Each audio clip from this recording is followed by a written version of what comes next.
I've often pondered the small moments that diverge and spiral into something entirely unexpected, and my life took one of those turns the day I decided to lie about my age. I was just 16, a kid on the precipice of adulthood, yearning for independence but too trapped under the weight of my parental expectations to carve my own path. When I spotted that quaint little apartment listed online, affordable, with sunlight streaming through each window and an inviting balcony overlooking a park, I felt an electric thrill rush through me. For years, I had dreamt of escaping my suffocating home life. The thought of living alone was intoxicating. So, in a reckless rush, I crafted a new identity, boldly declaring myself 21, convinced that one tiny lie was harmless. Somehow, the landlord took my fabricated story at face value, signing the lease without a second glance. The first night in that empty apartment was exhilarating. I remember sinking into the unfamiliar couch with a glass of cheap wine, my heart racing with the thrill of my newfound freedom. Yet, as time passed, I realized I had unwittingly opened a Pandora's box. Lying about my age became a habit, a reckless thread that began to weave itself through the very fabric of my life. I found myself straddling two worlds, the carefree existence of a college student and the terrifying reality of still being a teenager. Every interaction with my neighbors and new friends came laced with the tension of my deception, and my anxiety peaked each time someone asked me to recount a story about my past. I avoided anything that might have exposed my truth, replying with vague memories crafted from bits and pieces of friends' experiences and the stories I gravitated toward online. I reveled in the freedom but became increasingly engulfed by the guilt of my deceit. My little sanctuary morphed into a gilded cage, and as the months rolled on, I felt the pressure mounting. One evening, I returned home after a long day at my high school, only to find my neighbor Leah waiting for me outside my apartment. Leah was 22, a free spirit with an infectious laughter that echoed through the halls, and somehow, I had allowed myself to get close. She had welcomed me into her circle, and I was terrified of the moment she would discover my truth. Yet that evening, she simply turned to me and asked if I wanted to join her for a dinner with her friends, a casual invitation that filled me with both gratitude and dread. I spent the night dodging questions like they were bullets and laughing a little too hard at jokes that I couldn't fully understand. But underneath the surface, I felt it creeping in, the weight of my deception. I would always be looking over my shoulder, waiting for the inevitable crash when my lies would unravel. The breaking point came on my birthday, which I had kept a secret from everyone. I didn't want to face the shame of revealing my actual age, but I felt so alone as I stared at the clock, watching the hours tick by.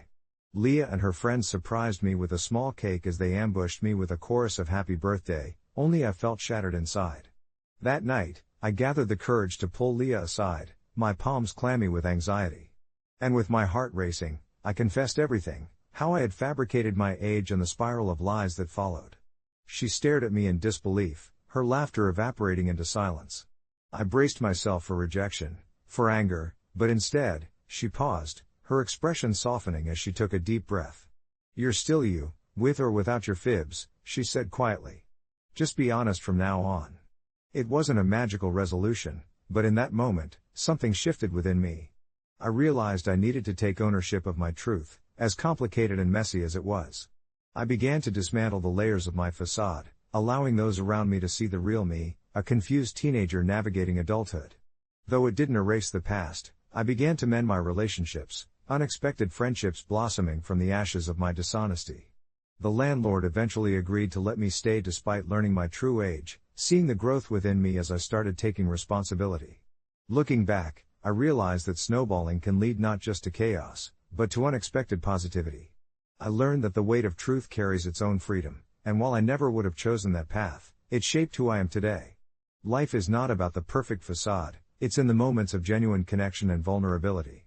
And to the world, I now stand as I am, an imperfect being with tales of mistakes and lessons that remind me to embrace authenticity. Update: a year has passed since the confessional night, and I'm now navigating college, still in that same apartment. Leah and I have formed a close friendship, not based on my pretensions, but on real shared experiences, going to flea markets and sipping lattes while dissecting life's absurdities. I still catch myself looking back at that version of me, aware of how far I've come. Recently, I even wrote a letter to the landlord expressing my gratitude for believing in me during a time when I didn't believe in myself. He wrote back, reminding me that we all make mistakes and grow from them. Life is a winding journey, and I'm thankful for every twist and turn that brought me to now. But the journey hasn't always felt like smooth sailing. There have been moments, especially in the quiet hours when I reflect on my life, where a shadow of doubt creeps in, wondering if the foundation of my adult life was built on deception.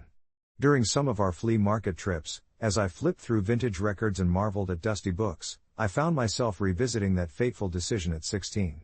It's funny how small fibs can grow into intricate webs that weave through our lives, binding us to choices we never intended to make. My friends would often laugh it off, joking that my made-up age had granted me an air of sophistication that belied my imagination, but there were times when I felt like I was playing a role in some bizarre play, always afraid someone would pull back the curtain and expose the truth. One evening, while we sat at our usual cafe, the sun dipping below the horizon, I hesitated when a local reporter approached our table, asking about my perspective on young renters in the city. My heart raced as I weighed my options, the words swirling around in my mind. I could easily slip into witty banter, call upon years of life experiences to fill the void, but what would that say about me? Would any of it matter if the foundation of my voice was rotted with untruths? I made a split-second decision, answering in broad strokes, citing statistics from research I'd read rather than lived experiences. The reporter nodded, jotting things down, and as she walked away with a polite smile, I felt a strange combination of relief and guilt wash over me. Life continued to carry on, my friendships deepened, my job stabilized, and sometimes, I even forgot the years that stretched beneath the surface of my fibs. Yet, shadows lingered. I would occasionally receive emails or messages from others who were caught in similar predicaments, drawn to me for advice, wondering how they too might navigate the fragile waters they'd created.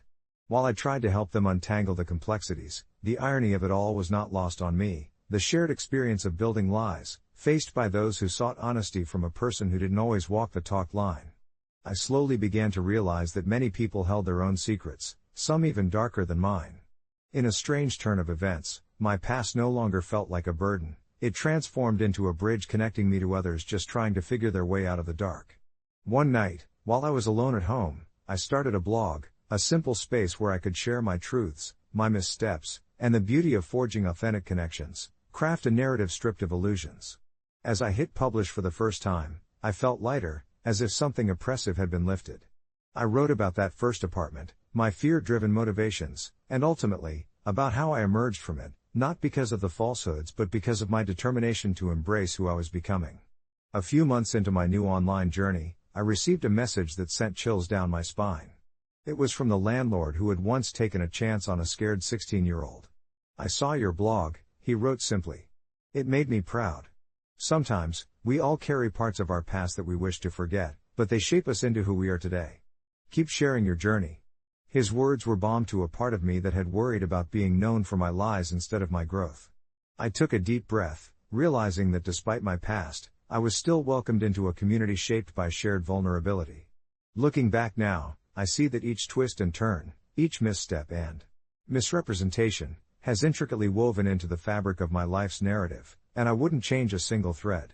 Following the landlord's kind words, I decided it was time to be completely honest with my friends, to share the entirety of my story as a gift of authenticity we could all cherish.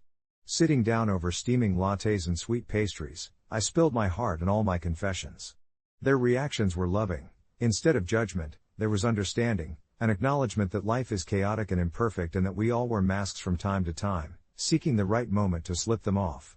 So, here I am, at a point in my life where I embrace my past as part of my present, where honesty reigns, and where the story continues to evolve.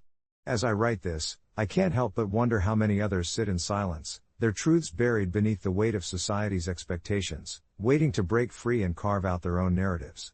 I know that courage often looks like vulnerability and that sharing our stories, however messy, can light the way for those feeling lost in the shadows. Who knew a simple lie at 16 would lead to so much growth? Life can indeed be a wondrous, winding journey if we give ourselves the permission to be authentic along the way. As I sit here, reflecting on the winding path that brought me to this moment, I can't help but think of how transformative the last few years have been. The initial thrill of my bold deceit had worn off long ago, replaced by a profound realization that authenticity is far more liberating than pretending to be someone else. In the years since I hastily claimed an age that belonged to someone wiser than me, I've navigated a maze of experiences that have shaped my identity far more than that flimsy lie ever could. I remember the moments of doubt, the nagging voice whispering in my ear, telling me that I wasn't worthy of the life I had built, that one day the truth would emerge and all my hard work would crumble around me like a house of cards. Those fears hung over me, a gray cloud threatening to unleash its downpour at any moment. But with each passing day, I learned more about myself.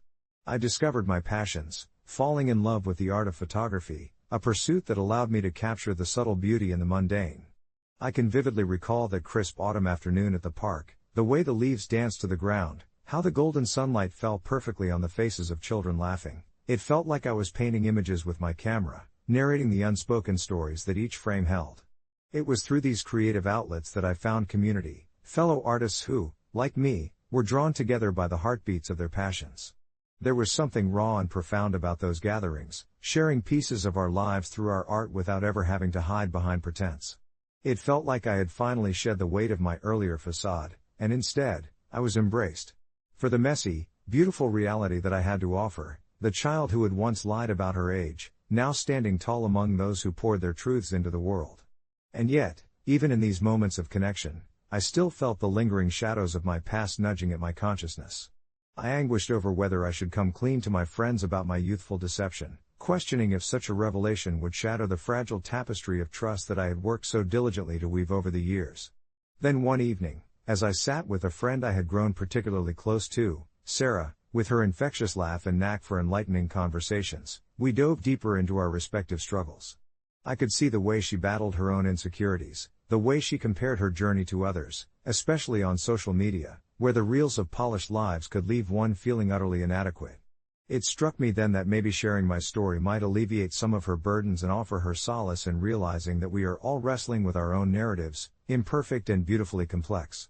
With a trembling heart, I admitted to her my truth, the fib about my age, the fear of being seen as an unworthy child. Instead of recoiling, Sarah leaned in closer, her eyes wide and understanding. To my surprise, she didn't judge. Instead, she shared her own secret, a time when she had pretended to be more established in her career than she truly was, a facade birthed out of fear and desperation. It felt like a domino had fallen, setting off a chain reaction of shared confessions. Topics that previously felt taboo were suddenly free to roam between us.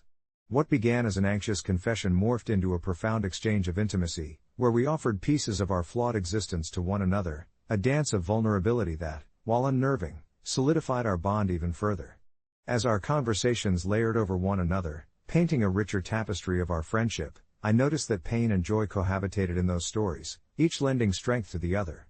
By the time the sun had set, casting soft shadows across our faces, I felt a wave of liberation wash over me.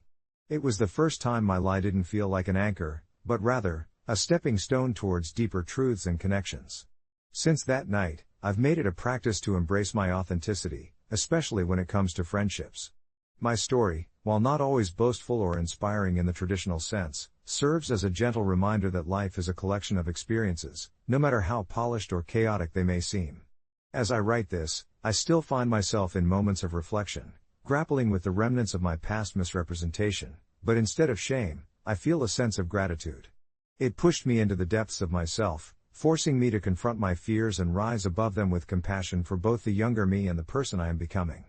Truly, our lives are a mosaic of light and shadow, and even the mistakes can guide us to the most radiant pieces of ourselves if we allow them the space to exist. So, as I close this chapter, I can't help but wonder where the next twist in my story will lead me. Perhaps it's in sharing both the highs and lows that we carve out a space for others, the torchbearers of our narratives who may still be waiting to step into their own light, whispers of courage nestled within them, waiting to be set free. I carry pumpkin seeds in my pocket and plant them everywhere I go. I've been doing this for over 20 years. It started innocently enough on a late autumn afternoon when I was wandering through my grandmother's garden, her breathy laugh dancing with the wind as she taught me how to cultivate the earth. She handed me a small handful of pumpkin seeds, each one a promise of future harvests, and said something that stuck with me: everything you plant has the power to change the world, however small. I didn't think much of it at the time, but as the seasons passed, that simple notion began to nourish my growing fascination with seeds, the cycles of life, and the hidden beauty of nurturing potential in unlikely places. Whenever I found myself in a new city or town, I would pause when I felt that familiar stirring in my heart, an urge to plant. It was never about pumpkins, really. It was about legacy, connection, and perhaps a poorly buried grief that thought I could never nurture something as beautiful as my grandmother once did. I wanted to remind the world that little things can grow into something remarkable. I wanted my grandmother's spirit to linger through those tender sprouts. As the years rolled on, I turned into something of an urban legend among my closest friends, like the mystical gardener planting life where it seemed to have none. My pocket always brimmed with tiny seeds, ready at a moment's whim. The sound of someone cursing a barren landscape would find me surreptitiously dropping a few seeds in that neglected plot of land, or softly pressing them into the dirt beside a crumbling sidewalk. I found joy in imagining the tiny plants breaking through the cement, whispering their defiance, and offering hope to strangers passing by. But a peculiar shift appeared when I stumbled upon my usual spot along a forgotten park bench one cold evening. I often took my time to plant a few seeds here, watching the way children would laugh and play nearby, and being enveloped in that comforting ambience of life unfurling around me. This time, however, I noticed a figure lingering at the edge of the trees, a woman with sharp eyes that seemed to hypnotize even the bravest of stars. I felt a twinge of unease. She didn't seem to notice the jovial laughter or the laughter of children. She merely stood, blinking slowly as if weighing the world from a distance. Curiosity got the better of me, and I approached her, introducing myself with the confidence that only comes from years of believing in something. She listened, but her gaze flicked not to me, but to my hand, the hand that held the seeds tightly like a secret. "You shouldn't be planting seeds here," she said, her voice layered with an underlying imperceptible frustration. I was taken aback. Who was this stranger to question my life's mission? But there was a peculiar gravity in her voice, a sense that she understood something I did not. Despite feeling hurt, I wanted to understand her reasoning, so I asked her why not.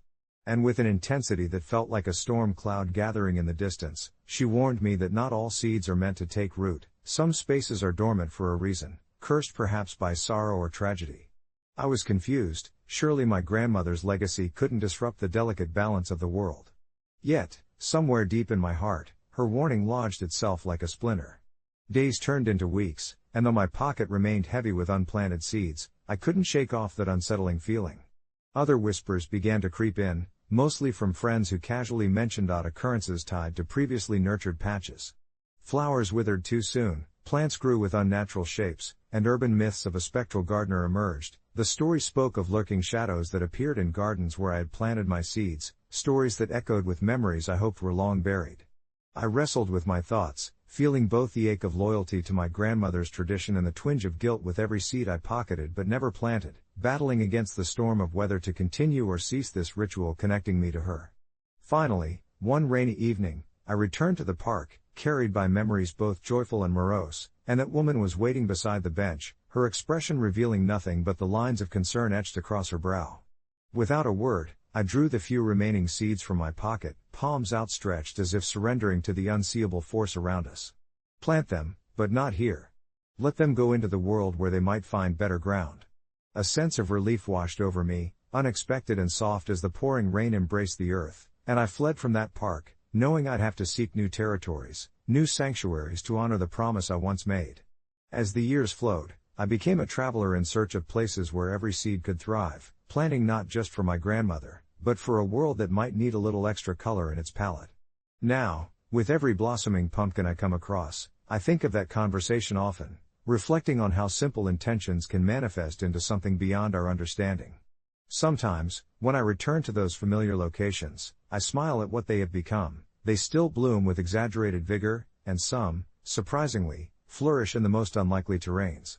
Occasionally, I still feel the weight of guilt tug me toward a memory I can't quite reach, but as my fingers touch the seed packets I carry, I remember that it is okay to let some things go, to plant them in the ever-stretching possibilities of the world.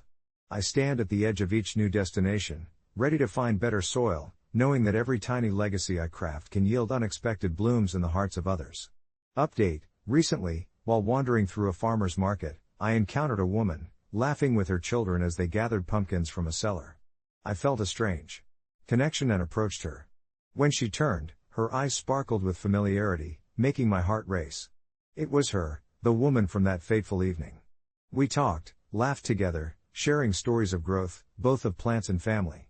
I realized then that perhaps planting those seeds had led me to her, creating connections that transcended space and time, and reminding me that even in the darkness of doubt, new beginnings could sprout in the most unexpected ways.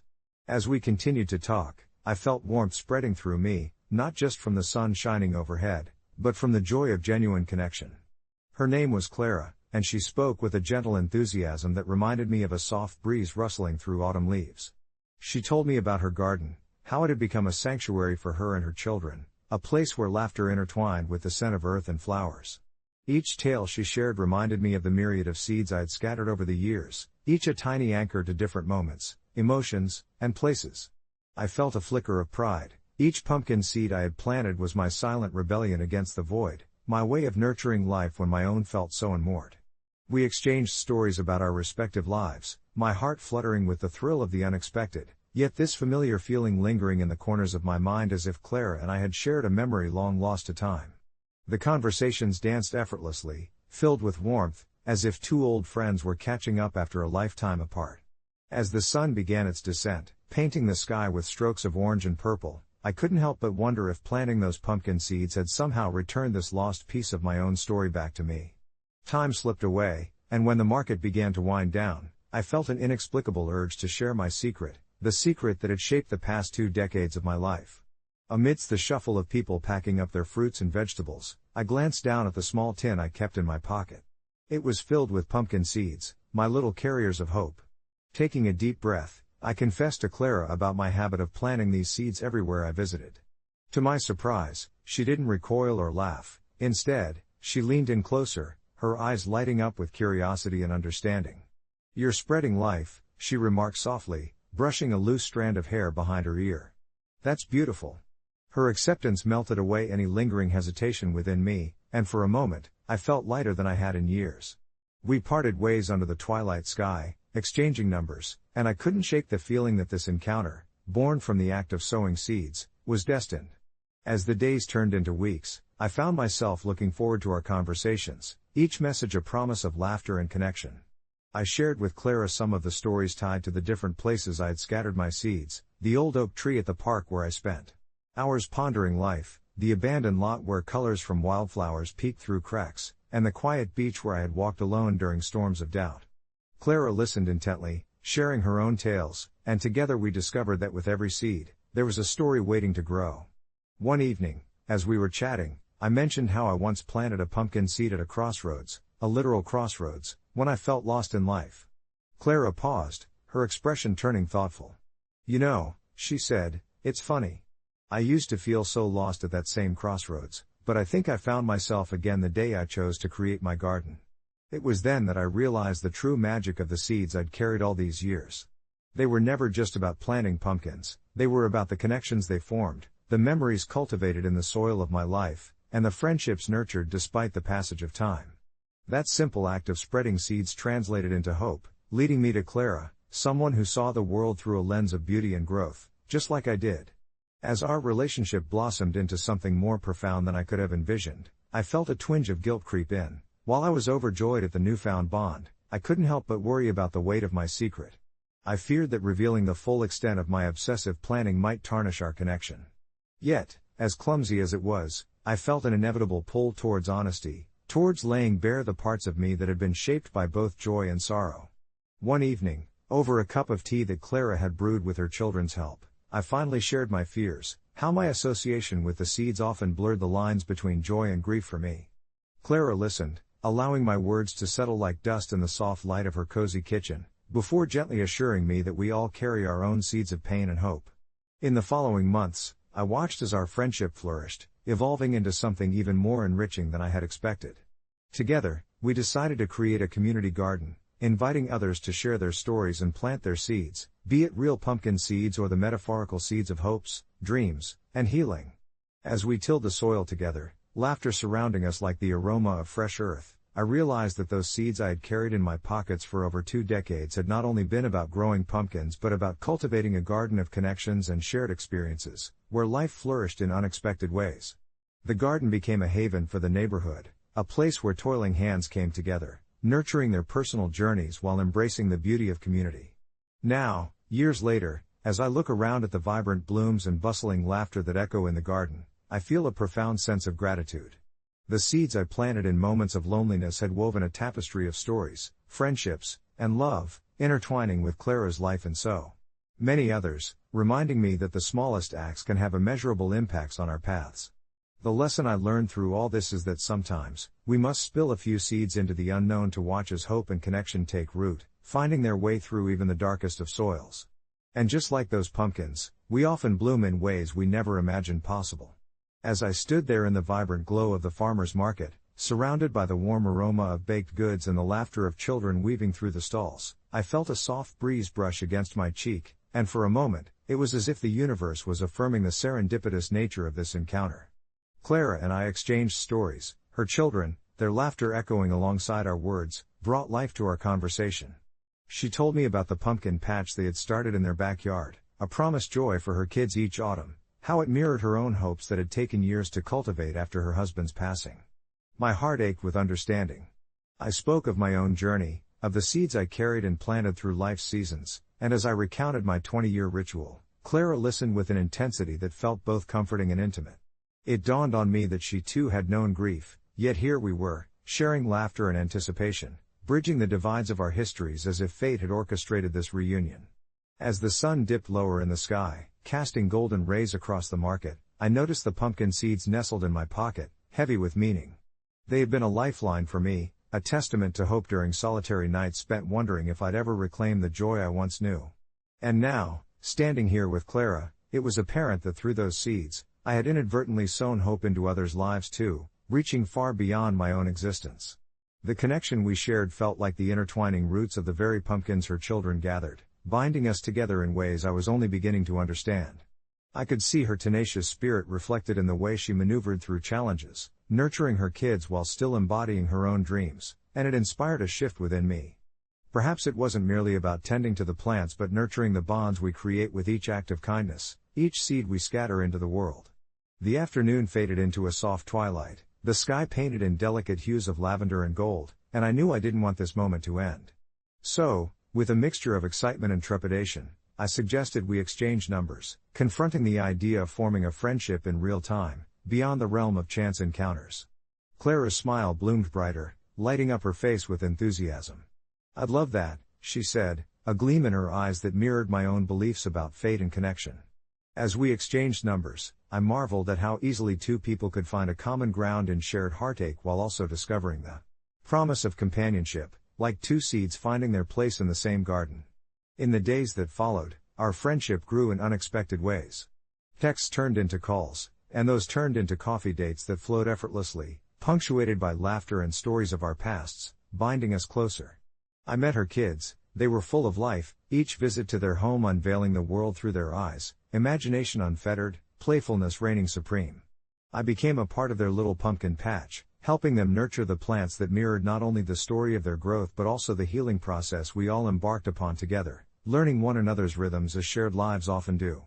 The more I immersed myself in Clara and her children's world, the more I realized how, through the simple act of planting seeds, I'd inadvertently transformed my lonely journey into a tapestry of relationships that enriched my heart and soul. Each pumpkin we nurtured in the garden became a symbol of our collective resilience, echoes of our laughter rustling through the leaves, reminding us of the roots we were cultivating together. I couldn't help but feel that the garden had, in many ways, become an extension of my own personal renaissance, a blossoming of hope and connection.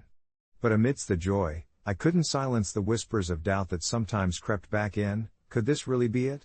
Could I have truly found a new beginning so soon? One evening, while helping Clara and her kids carve pumpkins for Halloween, I found myself lost in thought, the glittering candlelight casting playful shadows across our faces. Clara must have sensed my distraction because she gently nudged me, her eyes piercing through my fog of insecurities. "What's on your mind?" she asked, genuinely curious.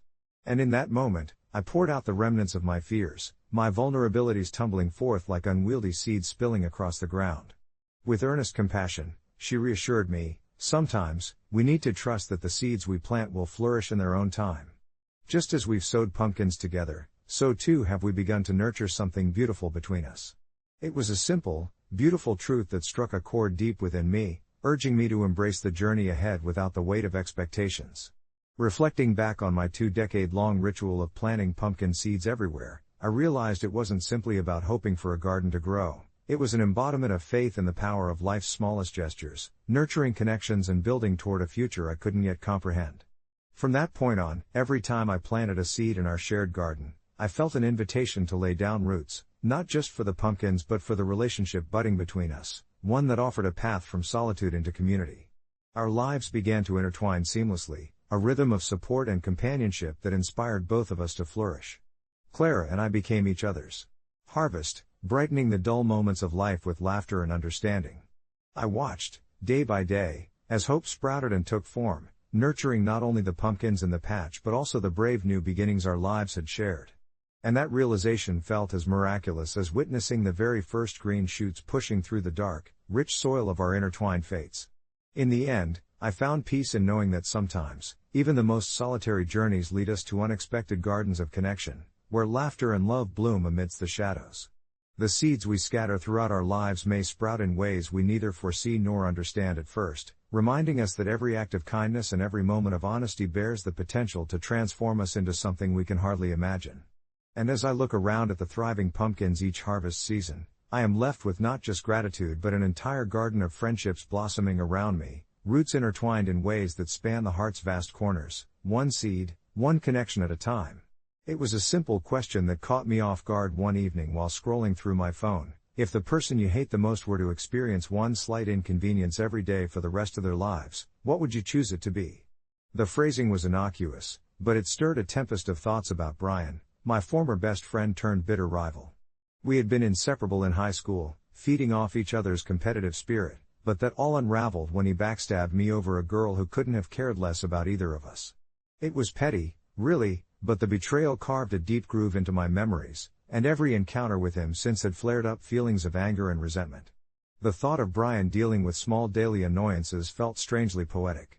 If only I could rig a universe where he'd trip over the same patch of carpet every single morning or struggle with a pen that refuses to write whenever he needs it. I found myself chuckling at the thought, visualizing his annoyed face and the miserable way he'd kick at the air, cursing whatever god might be listening. As the days passed, I turned this unfocused irritation into a sort of game, mentally cataloging the trivial inconveniences I could wish upon him, maybe make his coffee just a shade colder every morning or cause his shoelaces to untie right before an important meeting. Each little torment I concocted became a cathartic release for me, habitual almost, a meditative routine as I played scenarios in my head and indulged in the glee of imagining him dealing with my carefully curated annoyances. Ironically, I didn't realize how much I started looking forward to it until I saw just how much happiness it brought me, even in thought alone. One day, as I was at the cafe we used to frequent, I was unexpectedly struck by the realization that I hadn't seen him in a while. It was a normal, unremarkable thought, yet it prompted a deeper questioning of why I continued to let this hatred fuel me. Was it worth it? With that in mind, I found myself laughing at the absurdity of my own anger. It was time to let go. The next morning, I woke up with an unusual clarity, a sudden determination coursing through me. Instead of envisioning Brian tripping or getting mild static shocks when touching metal doors, I decided to text him. My fingers hovered over the screen. For so many reasons, my pride still whispered to delete the message, but I found the determination to press send. Hey, it's been a while. Want to grab a coffee and catch up? I let out a breath I didn't know I was holding, almost exhilarated at this newfound direction. To my surprise, he replied quickly, agreeing to meet. Over coffee, the conversation felt like stepping on a familiar yet unfamiliar path. The walls between us felt more fragile, as we shared stories from our respective lives, weaving in and out of nostalgia and discomfort. Brian apologized for how he handled things, and I felt something shift within me, a weight lifting. Perhaps instead of plotting as minor inconveniences, I could just choose to let the past go and see where this new chapter took us. Reflecting on our exchanges, I came to appreciate how much we both had grown, realizing that the desire for revenge, however trivial in its imagined forms, had been a chain binding me to the past. Certainly, life wouldn't rewind to the glory days of our friendship, but the animosity was fading, replaced by the tentative glimmer of a new understanding. Later, as I lay in bed that night, a sense of peace enveloped me, soothing a part of my heart that had been in turmoil for too long. In this tangible moment of reflection, I realized that perhaps the real inconvenience had been clinging to my anger for so long, and in choosing to extend a hand instead of a grudge, I'd opened the door to something unexpected and much more restorative. As for Brian, the subtle truth settled in as I drifted to sleep. The slight inconvenience he faced every day turned out to be the revelation that I wasn't going to bear this weight any longer. Update: a month later, I received a surprise text from Brian inviting me to his birthday party. Accompanied by a short message, he wrote, "I didn't know how much I needed to reconnect until you reached out. You were right, our old selves were just that, old. Looking forward to creating new memories." It felt strange and wonderful, almost daunting, as I realized not only had I freed myself, but perhaps we might just start a new chapter after all. As I sat on my bed staring at the blinking cursor on my phone, those words from Brian swirled around in my mind like leaves caught in a gentle autumn breeze. A part of me warmed at the thought of reconnecting, but another was cloaked in a heavy layer of uncertainty. The memories we had shared were vivid and bittersweet, painted with the hues of laughter and tears, moments that felt both distant and ever-present. I took a deep breath, pondering whether we could truly forge a new path after all those awkward silences and the bitter taste of resentment still lingering in the corners of my mind. I decided to go to his birthday party, convinced that perhaps this would be the conclusion of that chapter I had set out to close. The night arrived sooner than I anticipated, and I found myself standing outside the venue, the faint pulse of music seeping through the walls, accompanied by laughter that danced in the cool evening air. I could hear familiar voices, old friends, those who had woven through the fabric of our shared history. But with every step I took inside, my heart flickered with both excitement and dread, like a candle risking its flame in an open draft. When Brian saw me, his face lit up, and that smile, genuine and warm, washed away much of the tension coiled in my chest. We exchanged casual hugs, the kind that had once felt so at ease between us but now carried an unfamiliar weight. His friends were inviting, but my focus remained on him. As we chatted, every word felt like a tentative dance, like we were both testing the waters, waiting to see which direction the tide would pull us. Fleet-footed laughter mingled with the aromas of pizza and cake. Time moved differently in that moment, sticky and ephemeral, filled with a mix of nostalgia and the thrill of new beginnings. Gradually, the layers of our old selves peeled back. We reminisced about our shared memories, the concerts, the inside jokes, the painful goodbyes that had felt like the unraveling of our connection. What surprised me most was his vulnerability. He spoke of his life since the fallout with an honesty that bordered on raw. He mentioned battling his own demons, admitting how my absence had left a chasm he hadn't anticipated. This was new territory, an unexpected twist, as I realized that while I had focused solely on my suffering, Brian had also been carrying his own burdens. As the night wore on, laughter filled the spaces where silence had once resided, and slowly I began to see the glimmers of the old Brian without the shadows of resentment clouding my vision. We both understood that the past could not be erased, but perhaps it could be redefined. As the evening wound down, he pulled me aside, away from the flickering lights and thrumming bass. "I've thought about what you said, about changes and moving on. I realize now that holding on to that anger was just as exhausting for me as it was for you." His gaze was steady, earnest, and for the first time in what felt like forever, I felt the weight of bitterness between us begin to lift. "Can we try to be friends again?" he asked, vulnerability seeping into his tone, and the sincerity of his eyes pierced through the remnants of my doubts. I nodded, emotions bubbling within me like champagne in a glass. "I'd like that." The next weeks turned into a whirlpool of laughter and conversations, as we pieced back together a connection from the scattered fragments of our previous lives. We discovered new places in the city, indulged in late-night ice cream runs, and leaned into long talks over steaming cups of coffee. As I immersed myself in this new dynamic, I could feel something shift within me, a movement from the past to the present, where acceptance blossomed in the fertile ground of forgiveness. With every shared moment, I realized that while the scars of the past may have shaped who we had become, they didn't have to dictate our future. And then one day, as we strolled through the park, a patchwork of colors signifying the change of seasons, Brian turned to me with a grin and said, "I can't believe how ridiculous we were. Why let minor inconveniences dictate our lives?" He chuckled, the sound melodic and freeing. I smiled back, feeling a surge of gratitude for the paths that had intertwined once again. At that moment, I didn't view him with the lens of the person I had once despised, but rather as a friend, flawed and beautiful. The weight I had carried all those months was truly gone, replaced by a warmth I hadn't realized I was missing. Weeks turned into months, and on the day of my birthday, when everyone gathered to celebrate, I was surprised to discover that Brian had organized an evening I could have never anticipated. He had invited our friends, filled the place with lights and flowers, and I felt cherished in a way that was both foreign and comforting. "Here's to new memories," Brian toasted, and as the laughter wrapped around us like a warm hug, I understood the real gift of his gesture was not just the party but the friendship we had rekindled. As I looked around at the faces that filled the room, I realized that sometimes, to truly heal, we have to confront our own choices and the choices of those we once labeled as our enemies. Just as the flicker of a candle can turn into a roaring flame, I was reminded that kindness and connection can blossom even in the remnants of pain. Sometimes all it takes is a little ember of hope.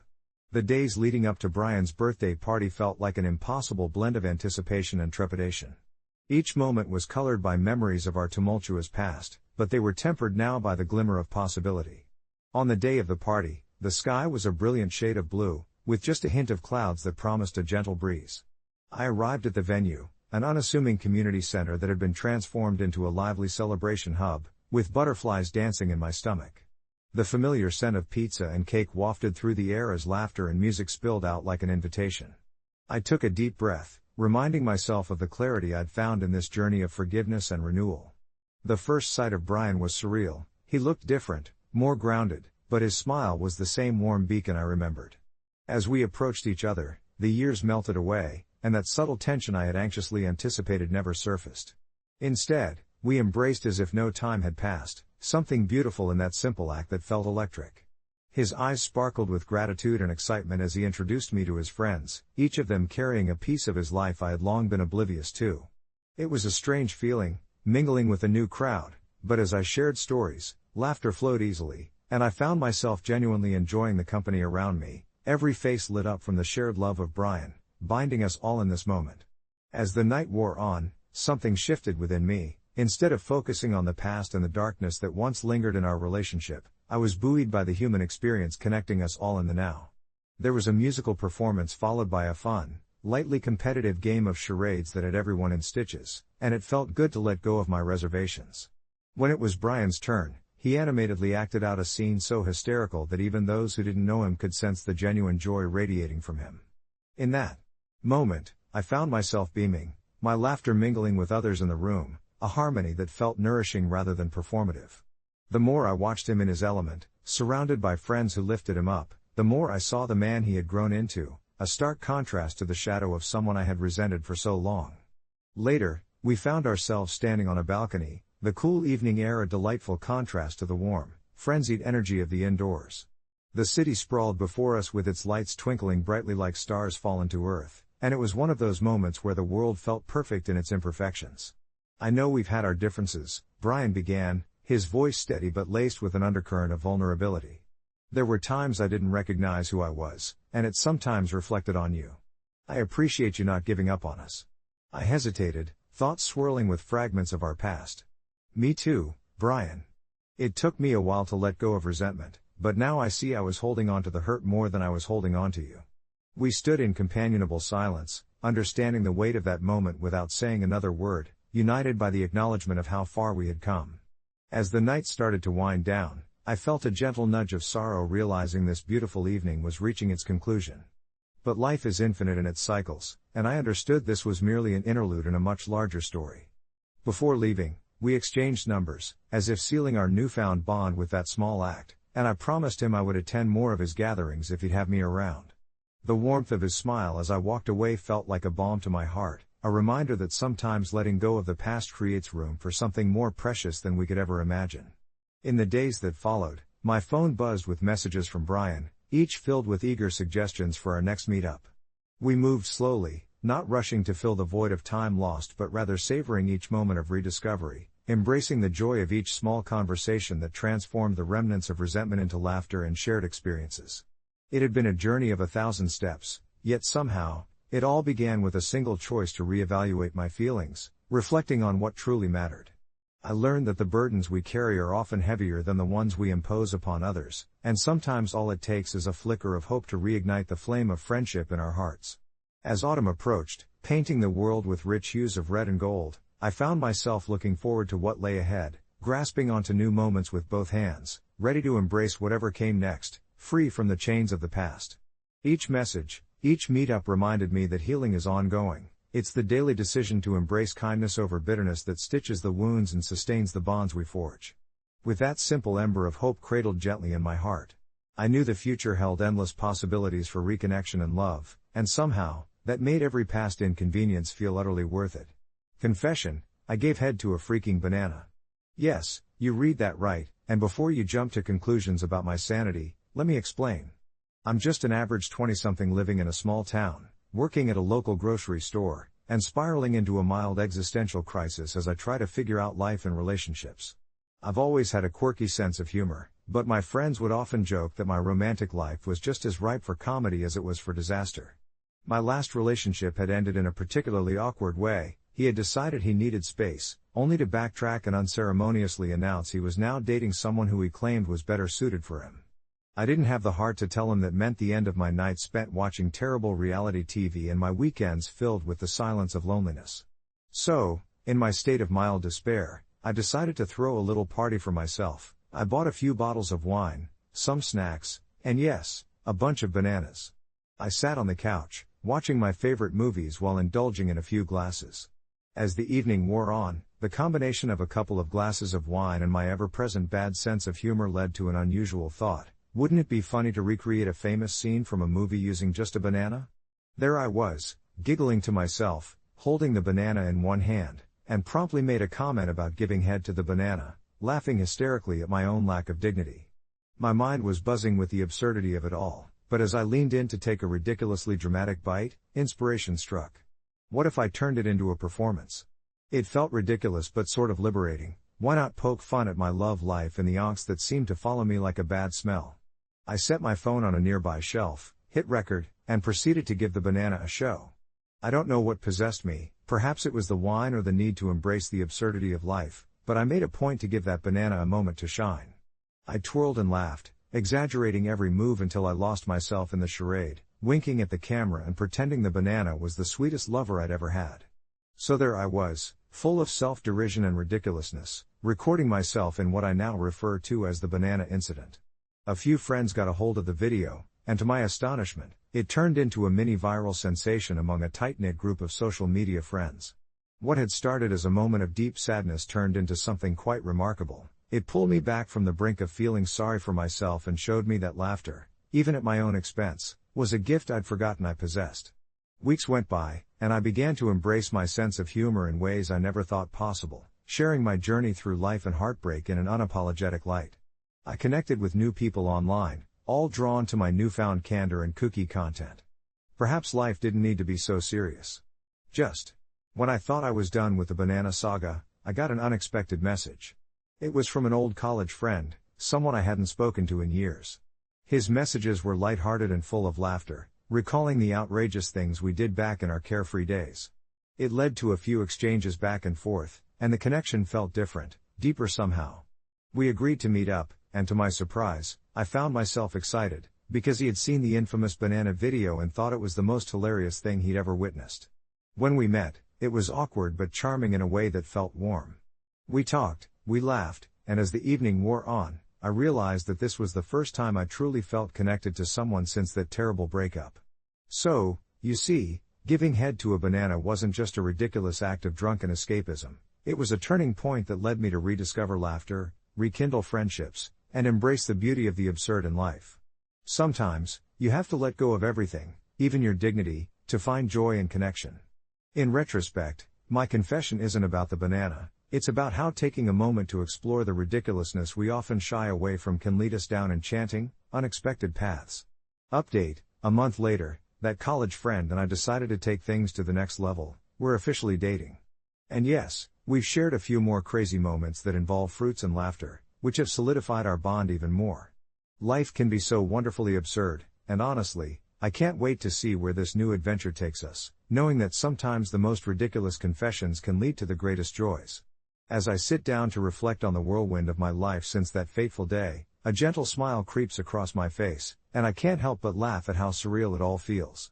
The very idea that I, a fairly normal 20-something struggling to find myself in the vibrant chaos of college campus life, could end up dating one of the most adventurous spirits I know is, frankly, absurd. My experiences had primed me for a strict adherence to what was sensible, but somehow, when laughter collided with randomness, it unlocked parts of me I hadn't even realized were closed off. Let's not forget the banana, though. In mere moments of silliness, it became an emblem of spontaneity and fun, something to be looked back on fondly rather than with embarrassment.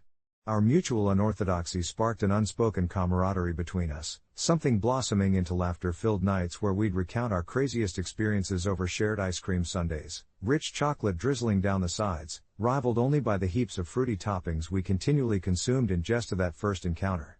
Conversations flowed easily, we shared secrets intertwined with memories, and each time he'd wink at me over the table, I felt a warmth I'd once thought reserved for fairy tales. It was during one of those late-night talks, surrounded by cushions and lingering energy from a vibrant party we'd just left, that I discovered we were both fascinated by the absurd elements of life, the little quirks we found that reminded us not to take things too seriously. He confessed that day how he recently wrestled with the idea of joining a juggling club, not because he particularly wanted to juggle, but rather because it seemed hilariously awkward and a little outlandish.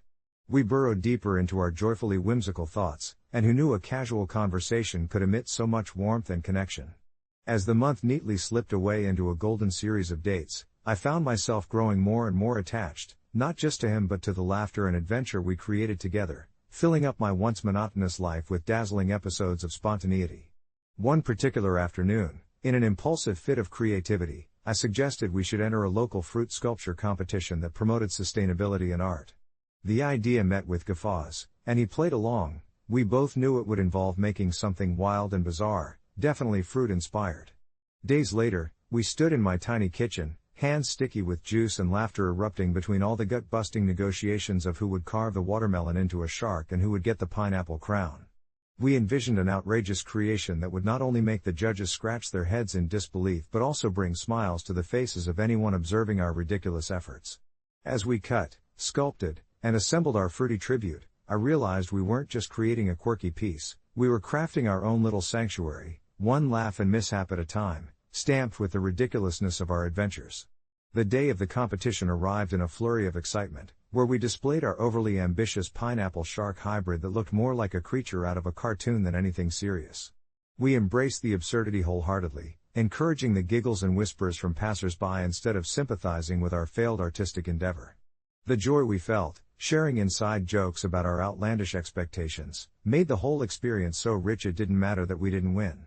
The connection we forged amidst the chaos and creativity became its own victory lap, one I relished deeply. Looking back on this past month, I realize what really matters isn't the moments that conform to a certain ideal but rather those that push boundaries, bend the rules, and open up new ways to see our lives unfold. Whether it's giving a silly oral salute to a banana or creating the world's most ludicrous fruit sculpture, these occurrences remind us that joy blooms in the strangest of places. This relationship, which started with a whimsical confession, has encouraged me to fully embrace the absurdities and find companionship in shared laughter, transforming my once rigid view of life into a more colorful canvas ripe with joy and adventure. And as I embarked on this journey, I realized my heart isn't just bound to the fun we've shared but also to the genuine connection forming seamlessly as we continue to explore the ridiculousness that life hands us. With each step, I can't wait to discover what new crazy moment awaits us next and how these unplanned adventures will author the next chapters of our delightfully absurd story. As the weeks rolled into a month of uncharted romance, the absurdities we chased together began to shape my world in ways I had never anticipated. Our lives became a confusing yet wonderfully vibrant tapestry woven with silly moments and heartfelt confessions. We set a peculiar rhythm to our relationship, one that was fueled by spontaneity and an appreciation for the ridiculous. Our first official date was at a quaint little fruit market that sprawled just outside the city, a hidden gem we stumbled upon while searching for fresh ingredients for an impromptu picnic.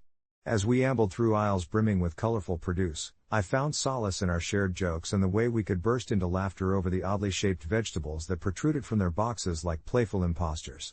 I watched her pick up a rogue-looking radish and, with a mischievous grin, announce that it resembled a mythical creature, its earthy tones giving way to vivid storytelling.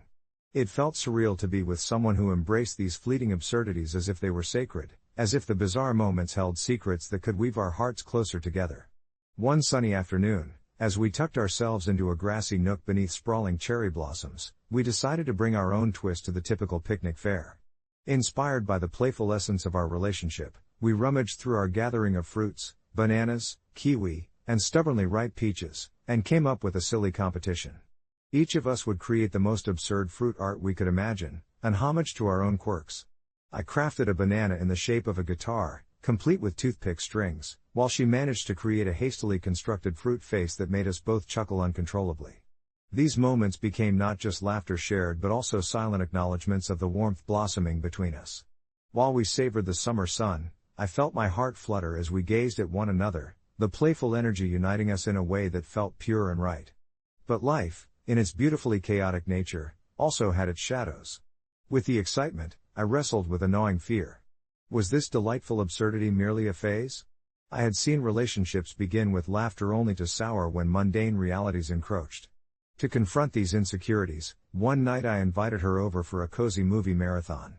As we nestled beneath blankets, our favorite snacks laid out before us, I decided to confess that I felt a flicker of worry, that our spontaneous moments could lose their charm. Instead of recoiling from my honesty, she turned to me and smiled, her eyes gleaming with understanding. Life will have its share of mundane moments, she said, her voice soothing like a gentle breeze. But as long as we keep finding joy in the ridiculous, we'll be all right. In that moment, her reassurance calmed the storm within me. This relationship, with its quirks and spontaneous laughter, inked itself deeper into my heart, no longer merely a whimsical adventure but a genuine companionship I yearned to nurture. As the season changed, so did the fabric of our relationship. We began to integrate our silliness into everyday life. Once mundane errands became bursts of comedy as we playfully reenacted scenes from our favorite films in the aisles of the grocery store or turned waiting in lines into silly competitions of who could make the best fruit-themed puns. With each shared absurdity, the bond we formed became a buoy against the currents of normalcy. Then one evening, beneath a sky spattered with stars, we found ourselves at that same cherry blossom tree, the spot where so many of our inside jokes had been born. I looked into her eyes, their warmth reflecting the moonlight in a dance. It was the perfect moment, and both a little silly and profound. Suddenly, I pulled out a small package I had hidden in my bag. I know this sounds ridiculous, I began, feeling a warrior's heart flutter in my chest, but I wanted to ask you. She eagerly leaned closer, the anticipation etched across her face. As I unveiled a small, surreal bouquet of fruit-shaped magnets, I stammered through the laughter, "If you'd be my partner in this absurd adventure for life." Her laughter filled the air as she nodded, tears of joy sparkling in her eyes. "Yes. Absolutely," she exclaimed, and in that moment, we recognized that our hearts were no longer tucked away in fearful silence but were joyfully charting an exhilarating course toward the unexpected. In the days that followed, we embraced the delightful whimsy our relationship had forged. I realized that opening myself to the ridiculous had transformed my life, urging me to cherish not only the laughter but the deep, meaningful moments shared with someone who understood the beauty of life's absurdity. As we nestled into our future together, I knew this confession wasn't just about fruit or moments of laughter, it was a celebration of the incredible joy found in embracing life as it came, each day a fresh adventure painted with the hues of love, laughter, and the delightful unknown. The first time I could feel the weight of the world pressing down on me at the office was a Tuesday morning, just after I'd refilled my coffee for the third time. I'd been with the federal government for nearly a decade, and while I loved the sense of purpose that came with serving the public, the lingering tension in the air lately felt palpable, almost like a living entity hovering above every email and conversation. It wasn't just me, colleagues whispered in hushed tones about changing policies and shifting priorities, each day seeming laced with uncertainty. I was a junior analyst in the Department of Health and Human Services, and my job had always been about drowning in data but finding comfort in the mission, to ensure the well-being of our community. But in the past few months, that mission felt compromised, diluting into the political fray that churned silently around us. It was a typical day, the kind that felt achingly monotonous, dotted by the buzz of fluorescent lights and the smell of stale coffee. Yet, amidst the predictability, a low hum of anxiety snaked through the office, and I found myself endlessly tapping at my keyboard, attempting to focus on my reports.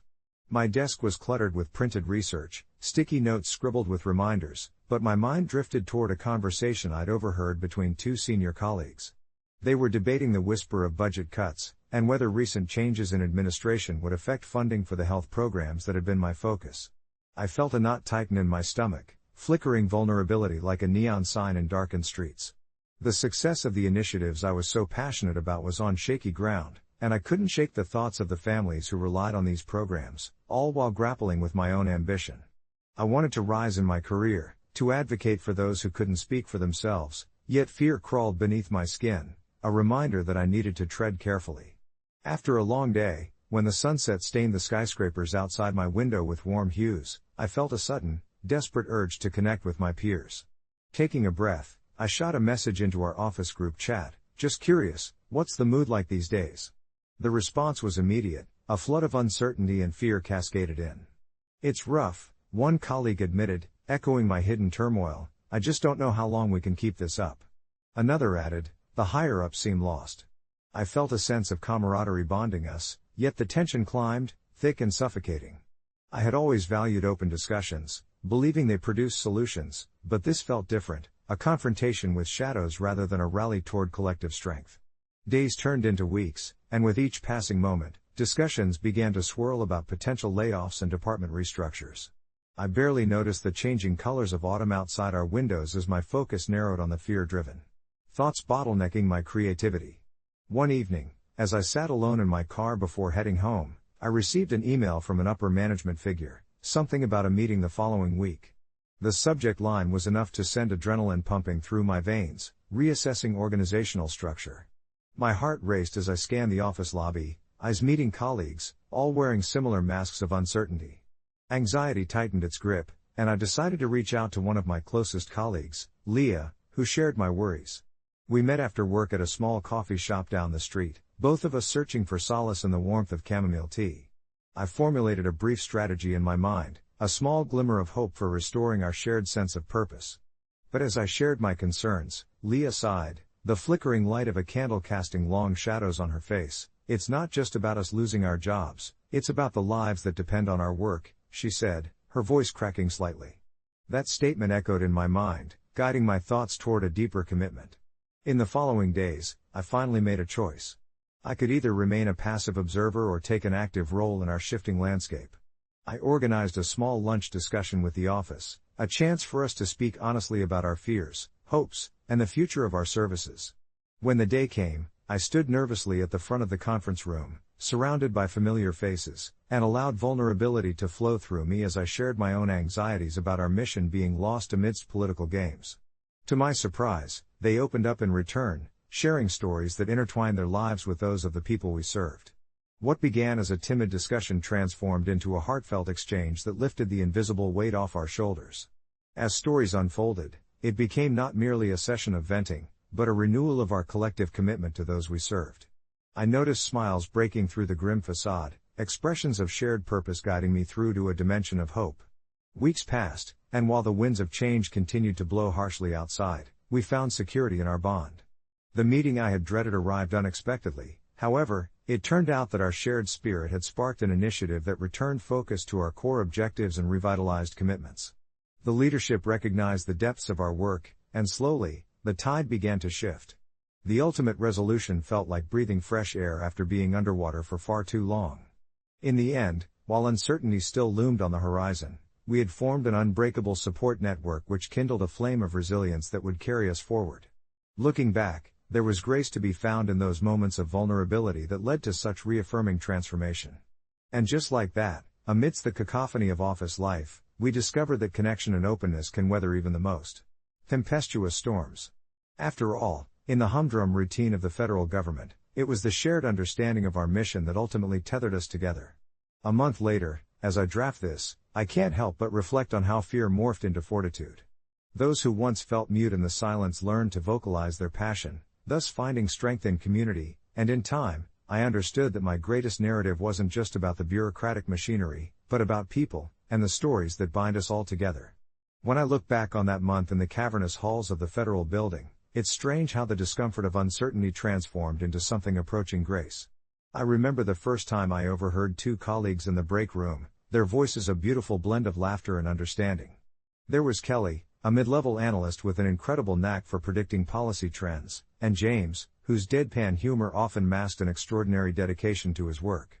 They were engaged in a spirited debate about the merits of a new regulation, but instead of leading them to the usual corporate competition, it sparked an affiliation that felt far more enriching. It was in those casual moments where we leaned into vulnerability and authenticity that shifted our energy.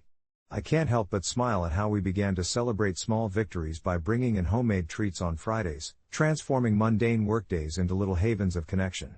We would gather around the kitchen table, laden with cookies, fruit platters, and an occasional leftover casserole. Sharing food felt like the oldest and simplest gesture of closeness. Secretly, we all hoped these interactions would bolster us against the heaviness of our duties, which often seemed to stack higher as the stream of regulations poured in from the top. Amidst the ever-present talk of budgets and deadlines, deeper conversations about life outside the office sprung forth. I learned that James was going through a rough patch with his wife, and amid the company banter that surfaced from the shared snacks, he allowed himself to share his worries. Kelly, in her gentle yet tenacious manner, proffered advice, sharing how community gardens had nurtured her connection with neighbors and, in turn, helped her grow a sense of belonging. Listening to these stories became my solace. In this network of souls thrown together by duty, I found my voice and a purpose that exceeded the sum of our tasks. We were threading our stories into a larger mosaic that was both personal and communal, an unexpected demonstration of resilience that extended beyond project deadlines. Yet, amidst this blooming camaraderie, unrest lurked in the shadows of our building, infiltrating my peace. Rumors had begun swirling about budget cuts that would target our department. The stress accumulated like spring rain, a quiet weight upon the shoulders of my coworkers, and I could see it in the faces of even my most spirited colleagues.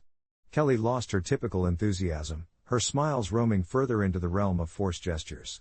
I could sense the hive mind forming again, the collective fear that, like a rising tide, would wash over the connections we had spent weeks nurturing.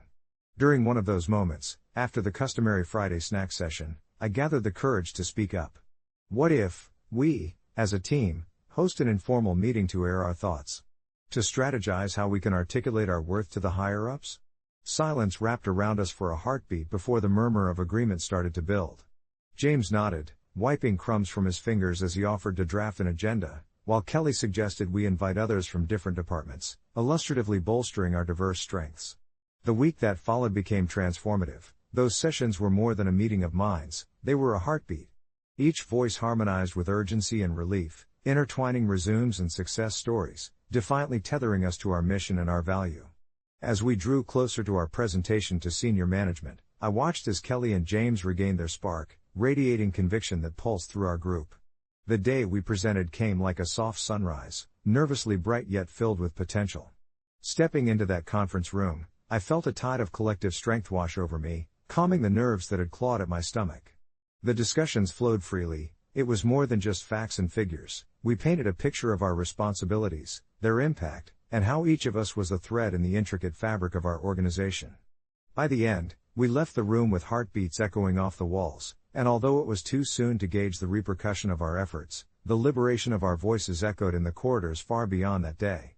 Looking back, I knew the journey hadn't just been one of advocacy for our work but a profound understanding of connection and the ways in which we could support each other in the face of uncertainty. A few weeks later, we received the news that funding would be reallocated, and while we weren't entirely out of the woods, our department would remain intact for the time being. There was cheer and relief among us, and I was overcome with a sense of purpose I hadn't anticipated. As we celebrated, surrounded by laughter and the remnants of a potluck, I realized my narrative had grown beyond my initial fears of bureaucratic red tape. My greatest takeaway wasn't the survival of our department, it was the unexpected gift of community. And so, as I sit here reflecting, the threads weaving through our lives, a blend of doubt, resilience, compassion, and hope, remind me that, ultimately, it wasn't just about doing one's job well, but rather discovering the power of our collective stories that fortified our mission. Update: several months later, the camaraderie remains. The workings of the federal government can still feel daunting at times, but we've found a rhythm. Recently, Kelly organized a book club focusing on various genres, and while our discussions often wade through the waters of policy, they now reflect the broader human experience we are all navigating together. I think of how far we've come and know that in our own quiet little corner of the bureaucracy, we're crafting not just policies but lasting friendships that will endure long after budgets are reviewed. And in that, I find comfort, always looking forward to the stories yet to be told. In this newfound camaraderie, each gathering became a gentle reminder that the monotony of government life could blossom into something more profound and rich. Our book club meetings transformed from mandatory coffee breaks into indulgent explorations of literature and philosophy, with everyone silently celebrating their chance to share and engage in a sanctuary that was far removed from metrics, deadlines, and surveillance. One afternoon, as the sun streamed through the tall office windows, painting the concrete space in hues of gold, we delved into a collection of short stories that explored the essence of humanity, tales of triumph, tragedy, and everything in between. It was here, amidst the laughter and solemn pauses, that I shared my own story, one that I had kept tucked away in my heart for years. I spoke of my arrival in Washington, D.C., a young idealist fresh out of college, bloom-stunted by the stark realization that reality was less about the uplifting calls for change I had imagined and more about routing paperwork and navigating through labyrinthine regulations. The room fell silent as I described the day I sat in my office, staring at a stack of files that felt like a mountain, discouraging me from moving forward. I shared the moment when I had considered walking away, feeling invisible in a sea of formality, only to encounter an older colleague, Mr. Henderson, who would change my perspective forever. Those words ignited something within our group, a realization that we were all merely figures in a vast sea, collectively struggling to keep our heads above water. And then, as if stirred by an unseen current, others began to share their own fears and aspirations, the young intern working late-night shifts while juggling classes, the single mother striving for stability, the long-time employee fighting to keep optimism alive in a world that felt all too often heavy with cynicism. Each voice was distinct yet harmonized into a beautiful cacophony of vulnerability, weaving threads of connection between us. It struck me then how our small gathering, initially viewed as just another obligation, had become a tapestry of shared experiences, stitched together by empathy and understanding.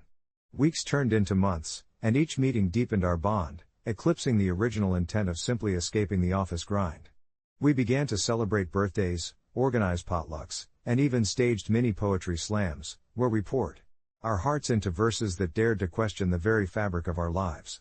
In those moments, the warp and weft of our daily government duties became laden with the richness of humanity.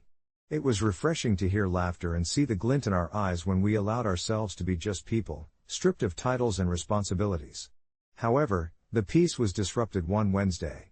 Just as we settled into our routine, an email pinged across our screens announcing budget cuts, deep, suffocating cuts that would ripple through our departments, threatening jobs and projects. The collective sigh that followed was palpable, settling like fog in the air. I felt my heart sink as I glanced around the room, meeting the worried eyes of my colleagues. What had blossomed felt suddenly fragile, as though one gust of wind could scatter our fledgling community. After a tense discussion, rather than growing weary, we resolved to hold each other up. This time, we would not linger in silence. In the days that followed, we became a fortress. Inspired by our honest discussions, we rallied together, strategizing how to advocate for our team and the services we provided. Fueled by our connections, we wrote letters, organized meetings, and shared stories of the real impact our work had on ordinary lives. The pages of policy we lived in were not merely lines and clauses, they had substance, shaped by the moments of joy, support, and connection we cultivated daily. Our efforts did not go unnoticed. Slowly, perspectives shifted as senior management began to recognize the value of our united voices. Though the process was harrowing, our resilience became evident. We engaged with those across departments, sharing insights, proving that the threads of connection woven through our book club extended far beyond our intimate gatherings. They formed a lifeline to the larger community. Gradually, the budgets were revised, and while some cuts remained inevitable, our department emerged transformed by solidarity. Looking back now, I realize that these challenging moments were not merely obstacles, they were vital threads that added depth to our narrative, a reminder of the power inherent in shared experiences and common goals. As I sit here, reflecting on the past few months, I understand that what began as an avenue for escaping the monotony of bureaucracy evolved into a powerful testament to our humanity. I've learned that when we stand together, even the most daunting bureaucratic machinery can be rendered manageable through connection, laughter, and shared stories. In conclusion, I feel a bittersweet tug at my heart as I contemplate what lies ahead. Our tales continue to unfold, each day filled with new chapters that I can't help but look forward to embracing. Who knows what stories we will create next? For now, I find solace in knowing I am not alone in this journey. In the warmth of our shared experiences, the spirit of our community thrives, untouched by the challenges that loom outside the walls of our office, reminding us that we are, ultimately, the authors of our own narrative. I remember the night when everything I thought I knew about intimacy was turned on its head, a soft glow of fairy lights softly illuminating the room, casting dancing shadows on the walls as I nervously fiddled with the strap of my top. It was a small apartment, cluttered with the remnants of a busy life, books stacked haphazardly, unwashed coffee mugs dotting the surfaces like uninvited guests, and the faint sound of my partner, Jake, moving around in the kitchen, a few feet away. We've been together for over 2 years. Our relationship had blossomed slowly, nurtured by shared interests and a comfortable intimacy that I always thought was just enough. Yet, that night felt different.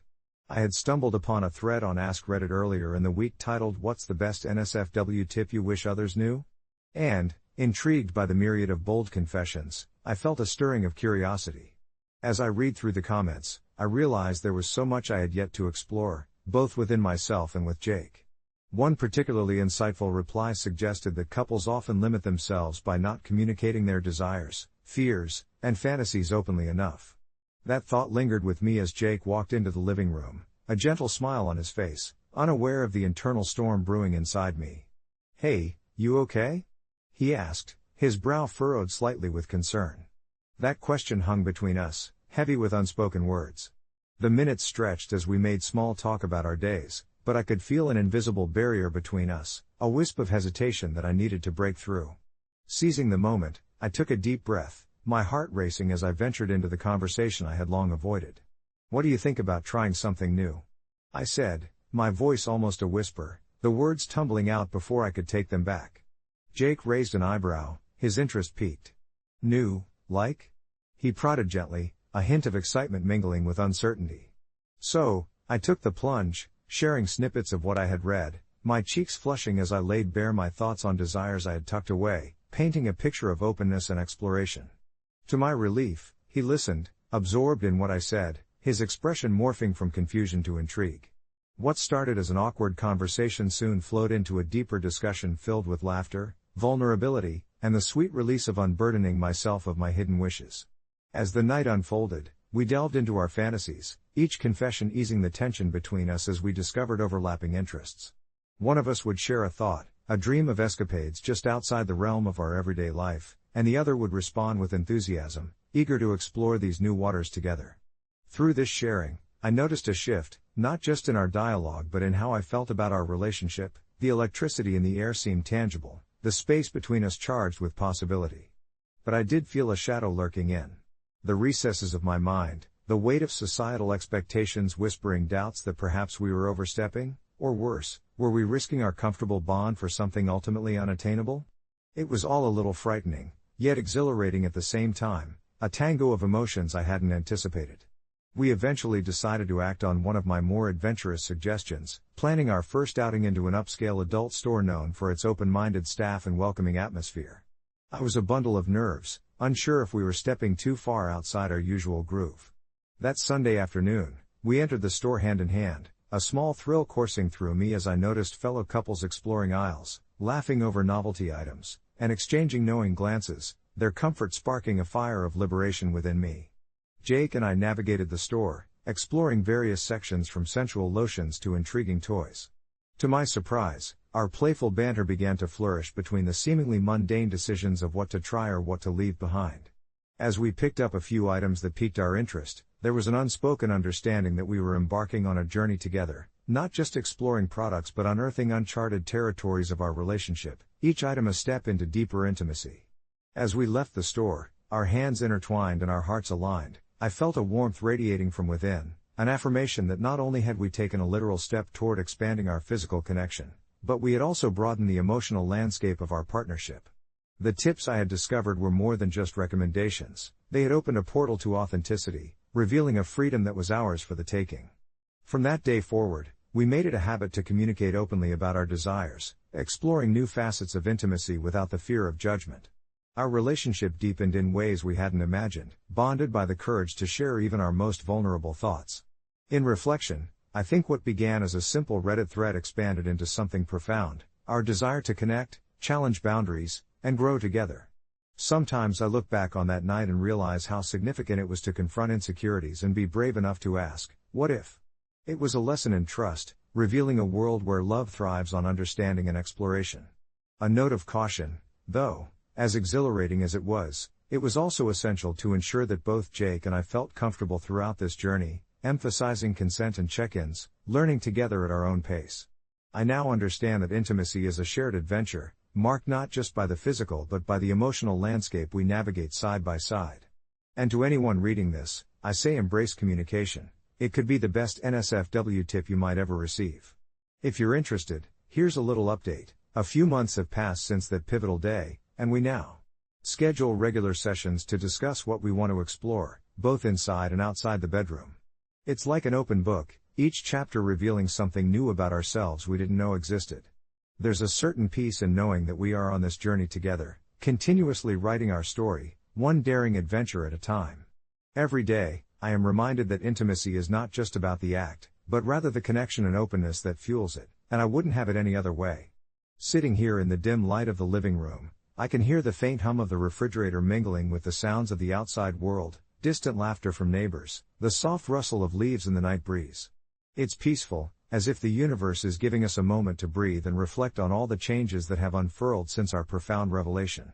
What started as an awkward admission of desires has blossomed into this beautiful exploration of intimacy. My partner and I have discovered that the more we share our thoughts, fears, and fantasies, the closer we become. I used to think intimacy was a binary concept, a straightforward equation of bodies meeting, but as we've peeled back layers of ourselves, I now see it as an endless spectrum filled with nuances and textures. It's almost amusing to think about how naive I once was, operating under the belief that communication was secondary to the act itself, and yet, here I am, realizing that it's the very foundation of everything we've built together. We've established a weekly ritual of sorts, where we sit across from each other, sipping tea while delving into what sparks joy, curiosity, and even fear in our relationship. It's in those quiet conversations where I feel the weight of my heart begin to lift, as we dare to voice not only what we want but what we might want to explore. One evening sticks out in particular, a night marked by vulnerability. We had just come home after seeing an eclectic art exhibit that showcased intimate imagery and personal stories. The mere act of sharing the experience had ignited a discussion about our own narratives, and as I glanced at my partner, their eyes glimmering with shared excitement, I felt a surge of courage. What if we tried role-playing? I blurted out, a grin breaking across my face despite the flutter of nerves in my stomach. To my surprise, my proposal was met with a warm, welcoming smile, and in that moment, I knew we were embarking on yet another chapter. We spent the next week planning out characters and scenarios, giggling at the absurdity of it all while secretly indulging in the thrill of what lay ahead. And so, the night arrived. We had transformed our living room into a makeshift stage, complete with dim lighting, soft music, and props derived from random corners of our home. As we stepped into our roles, I found laughter blending seamlessly with anticipation, blurring the lines between performance and genuine connection. The boundaries we had once thought of as rigid began to dissolve, giving way to creativity and discovery. I felt liberated, comfortable donning a role that allowed me to explore facets of my personality I'd tucked away. What began as playful banter morphed into something far more powerful, a shared experience that unfurled layers of affection I didn't know existed. We explored fantasies that had previously felt too vulnerable to share, opening the door to discussions about attraction and desire in ways that deepened our bond. When everything was said and done, we collapsed into each other's arms, breathless and flushed, a laughter that echoed off the walls blending seamlessly with the warmth we shared. Looking back, it's incredible how that single suggestion blossomed into a vibrant exploration of ourselves. Together, we learned that intimacy, in its most profound form, is less about the individual acts and more about the trust and connection that fuels them. As I lean back against my partner now, their fingers tracing lazy patterns on my arm, I can't help but feel a wave of gratitude wash over me. The months past have shown us that adventure lies not only in grand experiences but also in the simple act of being with each other and opening up our hearts. Life, like our relationship, is a continuous journey filled with unexpected turns and revelations, and I find myself continually excited about what comes next. So here's to the chapters yet unwritten, the whispers shared in the dark, and the ever-evolving narrative of us. As I close my eyes, I wish I could bottle up this feeling, this notion that love and intimacy are but canvases awaiting our brushes, ready to be filled with the colors of our experiences and desires. Little did I know that this journey of discovery would be just the beginning, a prelude to further adventures we had yet to imagine, together embracing life with open hearts, guided by a delicate dance of trust, laughter, and love. In the weeks following that transformative conversation, my relationship with Alex took on a rhythm, like a well-rehearsed melody where each note felt harmoniously aligned, effortlessly flowing into the next. We found ourselves spending evenings sprawled across the couch, sharing secrets under the soft glow of fairy lights, peeling back layers of our emotions as if they were the wrapping on a much-anticipated gift. I remember one particular night vividly, when the air outside had just begun to cool, a sharp contrast to the warmth we created in our little bubble. We'd gorged on popcorn while watching silly movies, laughter spilling from us like wine from a too full glass. Yet, as the credits rolled, a comfortable silence enveloped us, and I felt the itch for something deeper, an unspoken question floating softly between us. What if we took our exploration a step further? I whispered, my heart racing as I opened the door to vulnerability once again. Alex turned towards me, a teasing grin emerging on his face. Do you have something specific in mind? I felt heat rush to my cheeks, and with it, a mix of exhilaration and trepidation. We had traded ideas before, a sensual weekend getaway, that tantalizing game of truth or dare, but the notion that I was about to confess something more profound left me momentarily speechless. I don't know. Maybe. A group setting? I managed, contrary to the fear edging its way into my mind. The thought of inviting others into our intimate dynamic felt raw and refreshingly dangerous, like standing at the edge of a cliff, ready to take a leap into the unknown. I held my breath, unsure of Alex's reaction, but to my relief, his eyes lit up with intrigue rather than skepticism. An open exploration, he mused, leaning closer, his expression a careful blend of excitement and caution. We delved into the idea over the following days, navigating our own boundaries and preferences, always careful to keep communication flowing freely between us. Our candid discussions brought us closer, igniting new flames within our connection, and soon enough, we found ourselves at a local gathering, an unofficial meet and greet for adventurous spirits seeking the same connection. As I walked into the room, Alex's hand in mine felt like both a reassurance and an anchor. I could feel the fluttering of uncertainty in my stomach, weaving itself around the warmth of excitement. The atmosphere was comfortably intimate, dimly lit with shadows dancing across the walls as laughter and soft music swirled around us. Just as we had both anticipated, we encountered people from all walks of life, the nervous newcomers like us and the seasoned adventurers who exuded confidence. We listened to stories shared in hushed tones, hiring glimpses of life lived boldly, each narrative leaving an imprint on our thoughts. It felt both surreal and electric, like walking through an art gallery at midnight, captivated yet hesitant to touch anything. The night wore on, a delicate balance struck between curiosity and intimacy, until eventually, I turned to Alex, both our eyes bright with wonder. How do we feel about this? I asked quietly, gauging the pulse of our experience. His reply was a soft smile that danced in the flickering light of the room, a silent acknowledgement that we were sailing together into uncharted waters. We ended the evening with new friends, a couple whose chemistry ignited something unexpected within me. As we shared stories and laughter over drinks, the thrill of that connection wrapped around my chest like a warm blanket, reminding me that intimacy isn't constrained to just one person, rather, it can expand outwards, enveloping others in its embrace while still honoring the bond we had cultivated. The weeks that followed felt like a vibrant tapestry being woven together, threads of shared experiences intertwining with the foundation we'd built. We embraced not only our own touch but explored how that touch could ripple out through connections we had initiated at that event. We learned the art of inclusive intimacy, sharing moments that felt electric without ever diluting the love we held for each other. On the nights when we found ourselves in tangled sheets after returning home, we would share whispered secrets about our encounters, each word serving to stitch us closer together, binding us tighter with trust and understanding. The thrill of our home becoming a sanctuary where we explored our fantasies seemed almost surreal, and I drank it in like a fine wine. One particularly daring evening, we decided to host our own gathering, inviting the friends we'd met and easing ourselves deeper into this new chapter of exploration. It felt incredibly exhilarating to open our doors and let others experience a piece of our world. Soft music thrummed invitingly in the background as laughter echoed off the walls, filling the space with a camaraderie I never anticipated.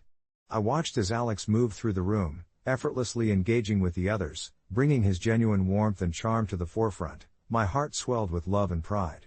Yet, amidst the laughter and connection, an unexpected moment arose. I found myself sharing a playful conversation with one of the guests, an intriguing individual who came alive in the night's energy. Our dialogue flowed easily, like a river carving through rock, each laugh becoming a bridge connecting our two worlds. Before I knew it, I felt a pang of vulnerability swell unexpectedly within me as I realized, in the warm hum of the gathering, that I was also flirting, experimenting with my own boundaries of intimacy and attraction. Would I share a kiss, a touch, or was this stepping too far? A flurry of emotions cascaded through me, an engaging blend of excitement and uncertainty as I pulled back, resting my gaze upon Alex who was mingling just a few feet away. Would this be something we might explore, or would it breach our carefully laid boundaries? Catching my breath, I found solace in his reassuring smile as he met my eyes, a silent dialogue passing between us that spoke of trust and love. The thought of sharing this journey felt both liberating and terrifying, yet I could sense a profound sense of connection, an understanding that no experience would diminish the bond we had. After resolving the shifty feelings that danced around in my belly, I decided on openness. Would you be okay if I kissed them? I asked, my voice barely above a whisper, feeling as though we were dancing along the fringes of a truth that was utterly beautiful in its complexity. Alex's grin deepened, and he nodded slowly, the warmth in his eyes beckoning me to dive further into this adventure we shared. With his approval echoing in my mind like a sweet melody, I took a bold step closer to the other person, allowing the swirling sensations of excitement and bonding to weave their magic around us. As I leaned in, the world around us faded, there was nothing but the shared laughter and the obliterating warmth of connection. In that moment, I simply felt alive, vulnerable, and unapologetically free. When the evening finally drew to a close, we slipped away from the vibrant energy, heads spinning with the thrill of what had transpired. Each moment echoed in my mind, carving pathways of feelings I had previously thought unattainable. As we laid together under the soft blankets of our bed, I turned to Alex, whispering my reflections on the experience we had shared. It felt right, didn't it? I said, my heart fluttering with joy at the thought of how we'd beautifully navigated this new territory together. It truly did, he replied, his eyes shimmering with understanding, because we faced it all, side by side. We fell into a comfortable silence, the night wrapping around us like a soft cocoon, knowing then that our journey was only just beginning. The chapter we had penned had opened us up to the infinite possibilities lying ahead. As I let sleep wrap its gentle embrace around me, I looked forward to every unwritten page. There would be more laughter, exploration, and discovery waiting for us, painting our lives in colors we hadn't yet imagined, reminding us that love and intimacy come in endless forms, secretly inviting us to embrace the beauty in each journey we share. There are moments in life that shimmer with an irrepressible magic, etching themselves into the fabric of our memory, and sometimes they arrive when we least expect them. It all started on a rainy Wednesday, the kind where the sky drips gray and the world feels muted, a perfect excuse to stay in, wrapped in blankets with a book and a cup of tea. I had just broken up with Jake, a charming guy with a smile that could light up a room, but an emotional distance that left me feeling cold. I spent days mulling over our disintegration, wondering how it had gone from sweet promises whispered over candlelit dinners to awkward silences filled with things unsaid. It was in this fog of introspection that my phone buzzed. A notification from a book club app that I barely kept up with. Intrigued, I opened it to find a message from someone I had never conversed with before, a fellow member named Marcus. He had posted something simple, asking for recommendations on books about personal growth. My curiosity piqued, I tapped out a response, hinting at the layers of complexity I found in books like The Alchemist and Atomic Habits. I didn't expect the conversation to continue, but Marcus replied almost immediately, elaborating on his personal struggles and how literature had been a refuge for him during tough times. What unfolded over the next hour was an exchange unlike any I'd experienced before. He spoke openly about vulnerability and the importance of self-reflection, qualities often overlooked in our fast-paced lives. Each message felt like unwrapping a gift, revealing parts of himself wrapped in honesty and warmth. As the clock silently marked the passing hours, I felt an electric connection begin to spark through the weighted silence that had settled over my heart since Jake. I learned that Marcus was a teacher at a local school, dedicated to helping students find their passion, a fact that resonated with me deeply. It was refreshing to see someone who wanted to make a difference, not just in the classroom but as a person. He shared anecdotes of his students, the struggles they faced, and how life had shaped him into someone who believes in the power of kindness, not because he had to, but because he genuinely wanted to. That emotional depth was intoxicating. When I reluctantly closed my phone that night, a sense of contentment washed over me, replacing the anxiety I had been harboring. Little did I know, this new friendship would take me through a powerful transformation. Over the next few weeks, we would exchange thoughts on everything from life philosophies to the best local coffee spots, finding a rhythm that felt just right. But one sunny Saturday morning, he asked if I wanted to grab coffee in person. My heart raced. This was the moment to step away from the comfort of screens and into uncharted territory. I stared at my reflection in the mirror, feeling both a rush of anticipation and a tremor of doubt. What if it was a disaster? What if the chemistry did not translate beyond the brightly lit screens? Steeling myself, I agreed, buoyed by the hope that had rooted itself so deeply in my chest.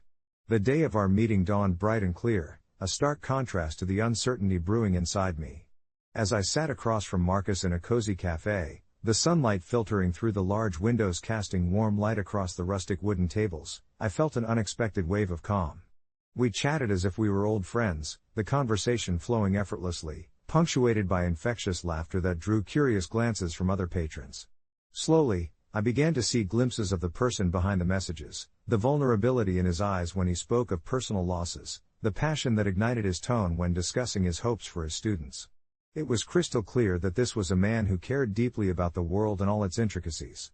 However, the moment that stood out the most was when, in the middle of a conversation about a favorite book, Marcus caught sight of a homeless man outside the cafe, holding a cardboard sign. Rather than ignore him, Marcus excused himself and walked outside, speaking to the man in hushed tones. I watched, a mix of admiration and bewilderment washing over me, as he handed him the contents of his own lunch, an exquisite Black Forest sandwich he had just ordered with extra care. He returned, a soft smile on his face, but my heart felt heavy with the realization of the depth of his character. This was someone who saw people, really saw them. The world blurred momentarily, I could barely process the warmth that flooded my chest, a mix of respect and affection that had come out of nowhere. As we continued to talk, I found myself hoping for a future intertwined with this respectful, kind-hearted man, and my mind drifted back to Jake and the many things that led to our unraveling. I learned that sometimes, it's those little moments, like sharing a meal or acknowledging someone who might usually go unnoticed, that truly illustrate a person's worth. Days turned into weeks, and we began dating, exploring local parks, attending literature events, and discovering art galleries together.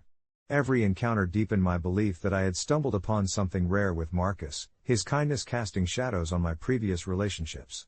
It took time, but with openness, he encouraged me to embrace my emotions, no longer feeling the need to cloak them in pretense.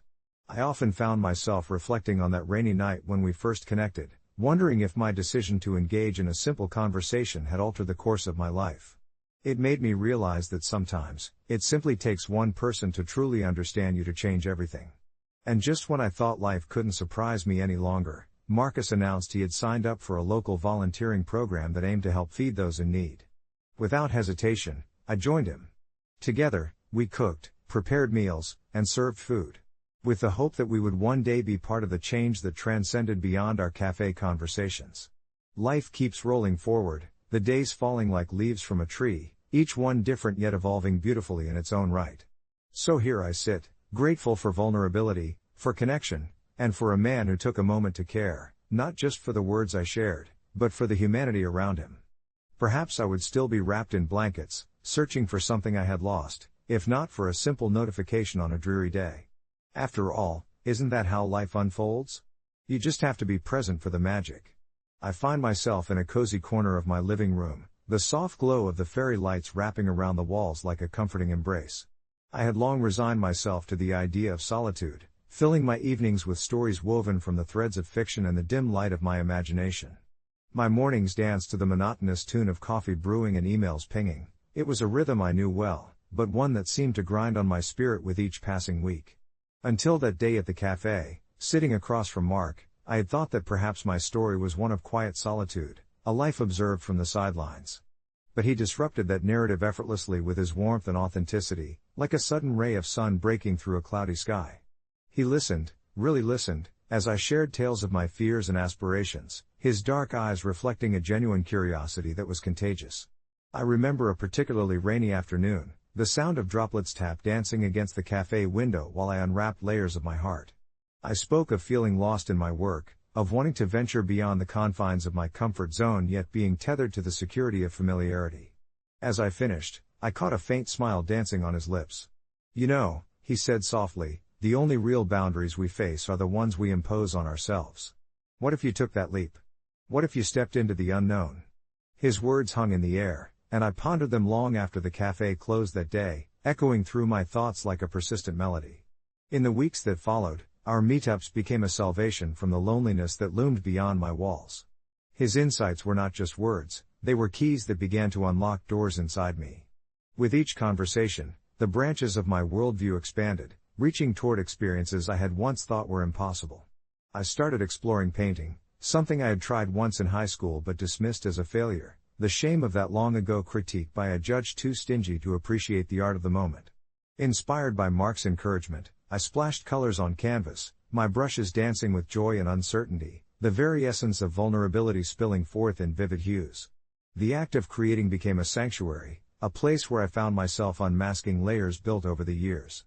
One evening, as we chatted and sipped tea in my favorite cafe, Mark shared a turning point in his own life, a story so eerily parallel to mine yet uniquely different, rooted in struggles and triumphs that made me appreciate him even more. He had faced his own demons, and instead of running away, he dove deeper, confronting them as one confronts a storm. That night, I suddenly felt a connection stretching beyond friendship, ignited by openness and honesty, as we shared pieces of ourselves we had held tightly to for far too long. Yet, the fear of complicating this connection whispered doubts in my mind. Was it foolish to long for something more, to risk what we had built? But as Mark and I delved deeper into discussions, about dreams that loomed just out of reach, fears that felt insurmountable, and possibilities that seemed to shimmer like stars on a clear night, I realized that with him, there was a comfort in vulnerability, a safety net woven from mutual respect and shared experiences. The shift was subtle yet profound, and one day, as we savored the rich aroma of freshly ground coffee, I found my heartbeat racing. "Mark," I started, my voice steady through the tremor of anticipation, "do you think it's possible for friends to become something more?" The atmosphere thickened with tension, yet beneath it lay an unspoken promise. His gaze didn't falter, instead, it softened, and in that beautiful, breathless moment, everything shifted once again. "I was hoping you'd say that," he replied, a grin breaking the seriousness of his expression. In the haze of that afternoon, I felt as if our lives were threads being stitched into a larger tapestry, each stitch vibrant and alive. And just like that, the prospects of love, connection, and belonging became a canvas we painted together. As I reflect on this journey, I realize it was about more than just a simple attraction or shared cups of coffee. It became about rediscovering myself, about exploring the concept of vulnerability in relationships. Mark taught me that sometimes, when we allow ourselves to be seen, we invite not only connection but also the chance to grow, to evolve into versions of ourselves we haven't yet met. Perhaps, in the end, it was never just about him being different, but about how, through him, I could discover the facets of my own heart that had long been shrouded in shadows. That dreary day I received that notification felt like a distant memory now, buried under layers of laughter and shared dreams. I hold on to hope, not just for what's to come, but for the beauty found in simply being present for all that life has to offer. And as I lay in the quiet of my softly lit room, I can't help but smile, knowing that the simplest of moments can unfurl the most profound transformations, leaving us to wonder just how many other connections lie waiting, just outside the door of our comfort zones, ready to blossom if only we open ourselves up to the magic. As I basked in that tranquil moment, my reflection danced in the dusk-lit window, a reminder of a time I often replayed in my mind. I thought back to the first day I met Milo, the boy who burst into my life like a sudden summer rain, refreshing and unexpected. It was a chilly Tuesday afternoon, the kind of day where even the warmth of the coffee shop ticked just a bit too low on the thermostat, the scent of cinnamon laced throughout but feeling lost in the gloom. I sat hunched over my laptop, shrouded in layers of my emotional fortitude, consumed by words that refused to flow. Above the dull hum of the espresso machine, the world outside dimmed with the encroaching evening, and my thoughts tossed themselves around in chaotic knots. Just then, I heard the door swing open, and an unfamiliar face stepped in, glancing around until his gaze landed on a solitary empty table near mine. Even from a distance, I knew he was different. There was a spark of genuine curiosity in his eyes, a warm glimmer that rippled through the cafe as he settled into his chair. His hair was tousled, and his clothes looked slightly rumpled, but it was the quiet confidence in his demeanor that captured my attention. Milo pulled out a sketchbook, its pages filled with intricate doodles, and as he began to draw, the world around him seemed to fade into the background. I couldn't help but steal glances at his art, each stroke of his pencil revealing stories I yearned to know, stories that whispered to me as they met the paper. In a twist of courage buoyed by curiosity, I leaned over a little, letting my eyes devour the depth of his creativity. He noticed me, his brow raising in a friendly challenge, and unexpectedly, he grinned, that lovely, boyish grin illuminating his face. "You look like you could use a little inspiration," he said, inviting me into his enchanting world with a playful confidence. What drew me in was not just his talent but the way he didn't shy away from the connection. He took the chance to spark conversation, and before long, our shared laughter unraveled the tension that had gripped my heart. Hours slipped by unnoticed. We swapped stories, my struggles, his quiet dreams of an artist's life somewhere vibrantly outside these cafe walls, and I found myself unwinding like a tightly wound spring, revealing pieces of my heart I had nearly forgotten. It felt surreal, almost like I was stepping off a path I had walked for far too long, wandering into new territory where warmth and kindness danced around us like fireflies lighting the dusk. Our discussions flowed effortlessly, and with every sentence, a burgeoning friendship unfurled like petals kissed awake by the sun. As we parted that day, I didn't just walk back into the world outside, I crossed a threshold forged by connection, where vulnerabilities were shared and dreams no longer felt quite so distant. The weeks transformed into months, and our coffee shop became a beacon of ease amid the turbulence of life, an oasis of warmth where fears faded, replaced with dreams laid bare. With each encounter, I was met with expressions of empathy intertwined with gentle humor, and my initial hesitance melted. It was an awakening of the heart, discovering just how much healing resides in connection without pretense. The conversations meandered from our shared loves for art and music to the intricacies of life's struggles, loss, uncertainty, and the delicate dance of pursuing our passions. Each encounter felt like unwinding a thread, weaving together the fragmented pieces of our lives into a tapestry more vibrant than I ever anticipated. In this space, I uncovered what had been lurking within me, a long-buried desire for authenticity.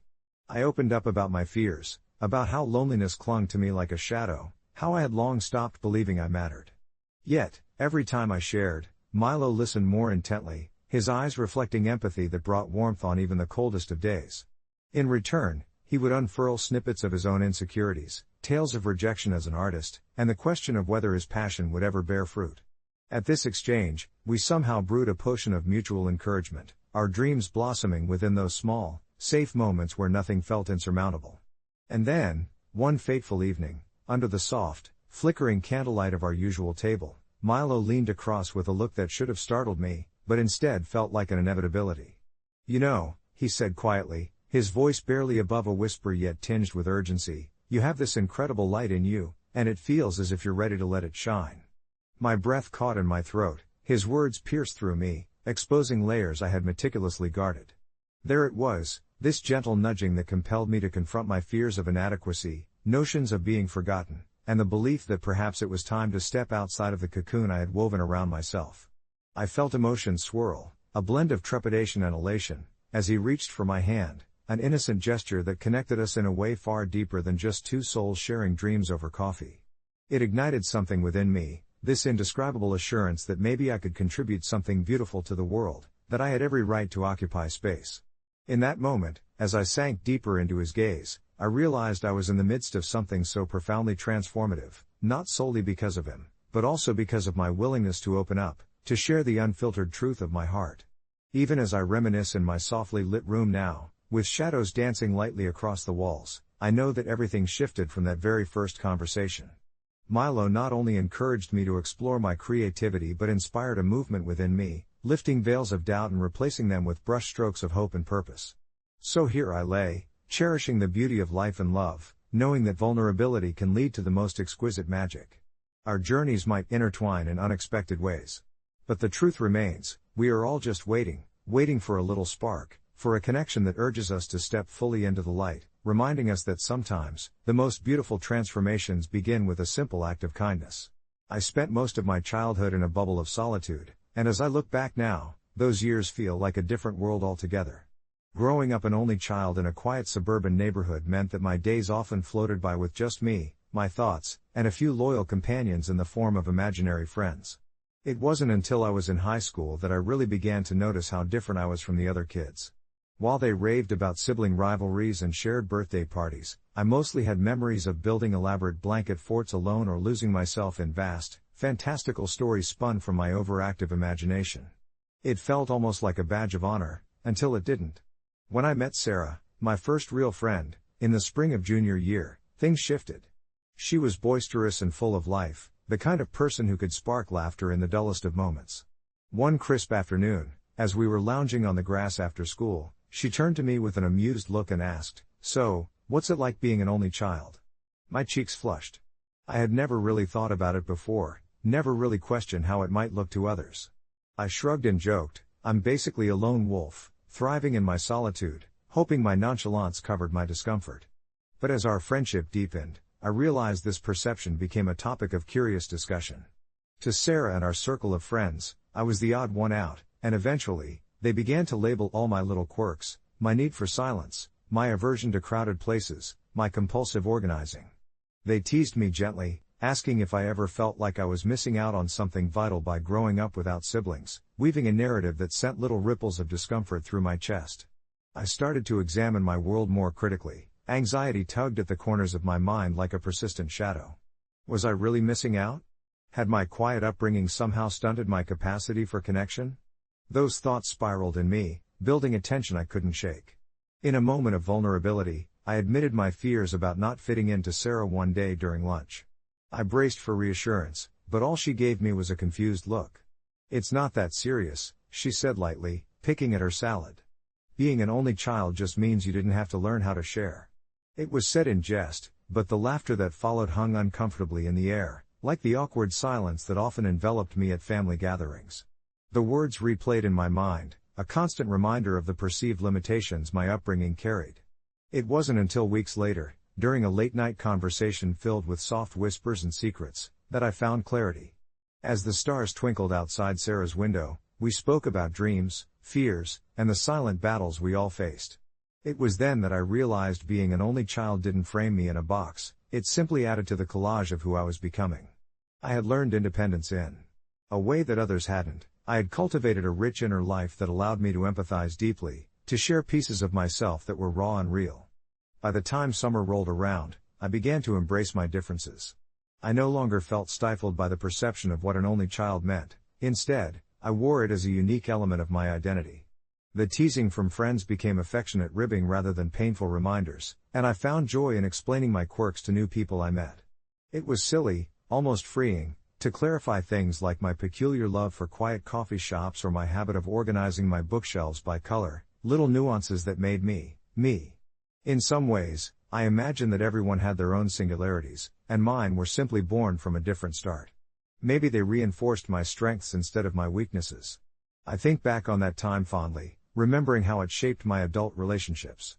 Connecting with others became a deliberate act, a choice to share my thoughts and feelings instead of hiding behind them.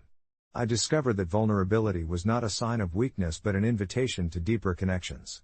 The laughter shifted, it turned from gentle teasing to understanding camaraderie, and instead of seeing me as the solitary figure, my friends began to see the depth of my inner world.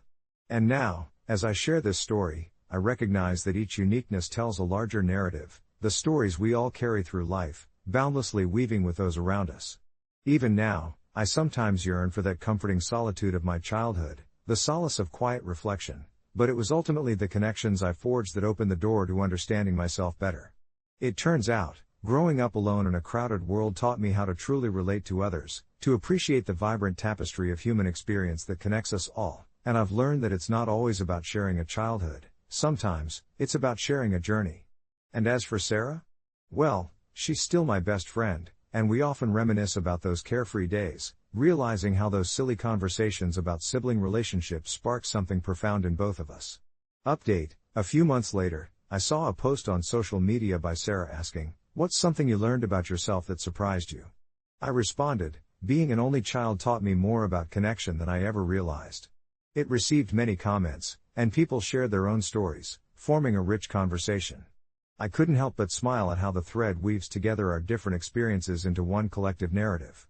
Scrolling through the comments on that post, I felt a warmth swell in my chest, realizing how deeply our experiences intertwined. Each reply was a unique thread in the tapestry of human connection, beautifully illustrating how our diverse backgrounds shaped us in myriad ways. It was there, beneath the haze of glowing screens, that I caught a glimpse of a broader truth. My life had been influenced by an apparent isolation, growing up without siblings, which now seemed to blossom into an empathetic understanding of others seeking connection.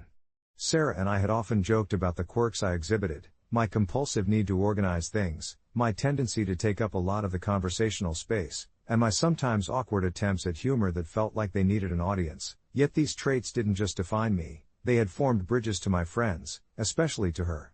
As if she sensed my wandering thoughts, Sarah texted me later that evening, "Let's grab coffee tomorrow. I feel like we both have a lot to share." Over lattes and warm croissants, we picked up right where our shared online discussions left off, transforming abstract experiences into tangible conversations loaded with laughter and revelations.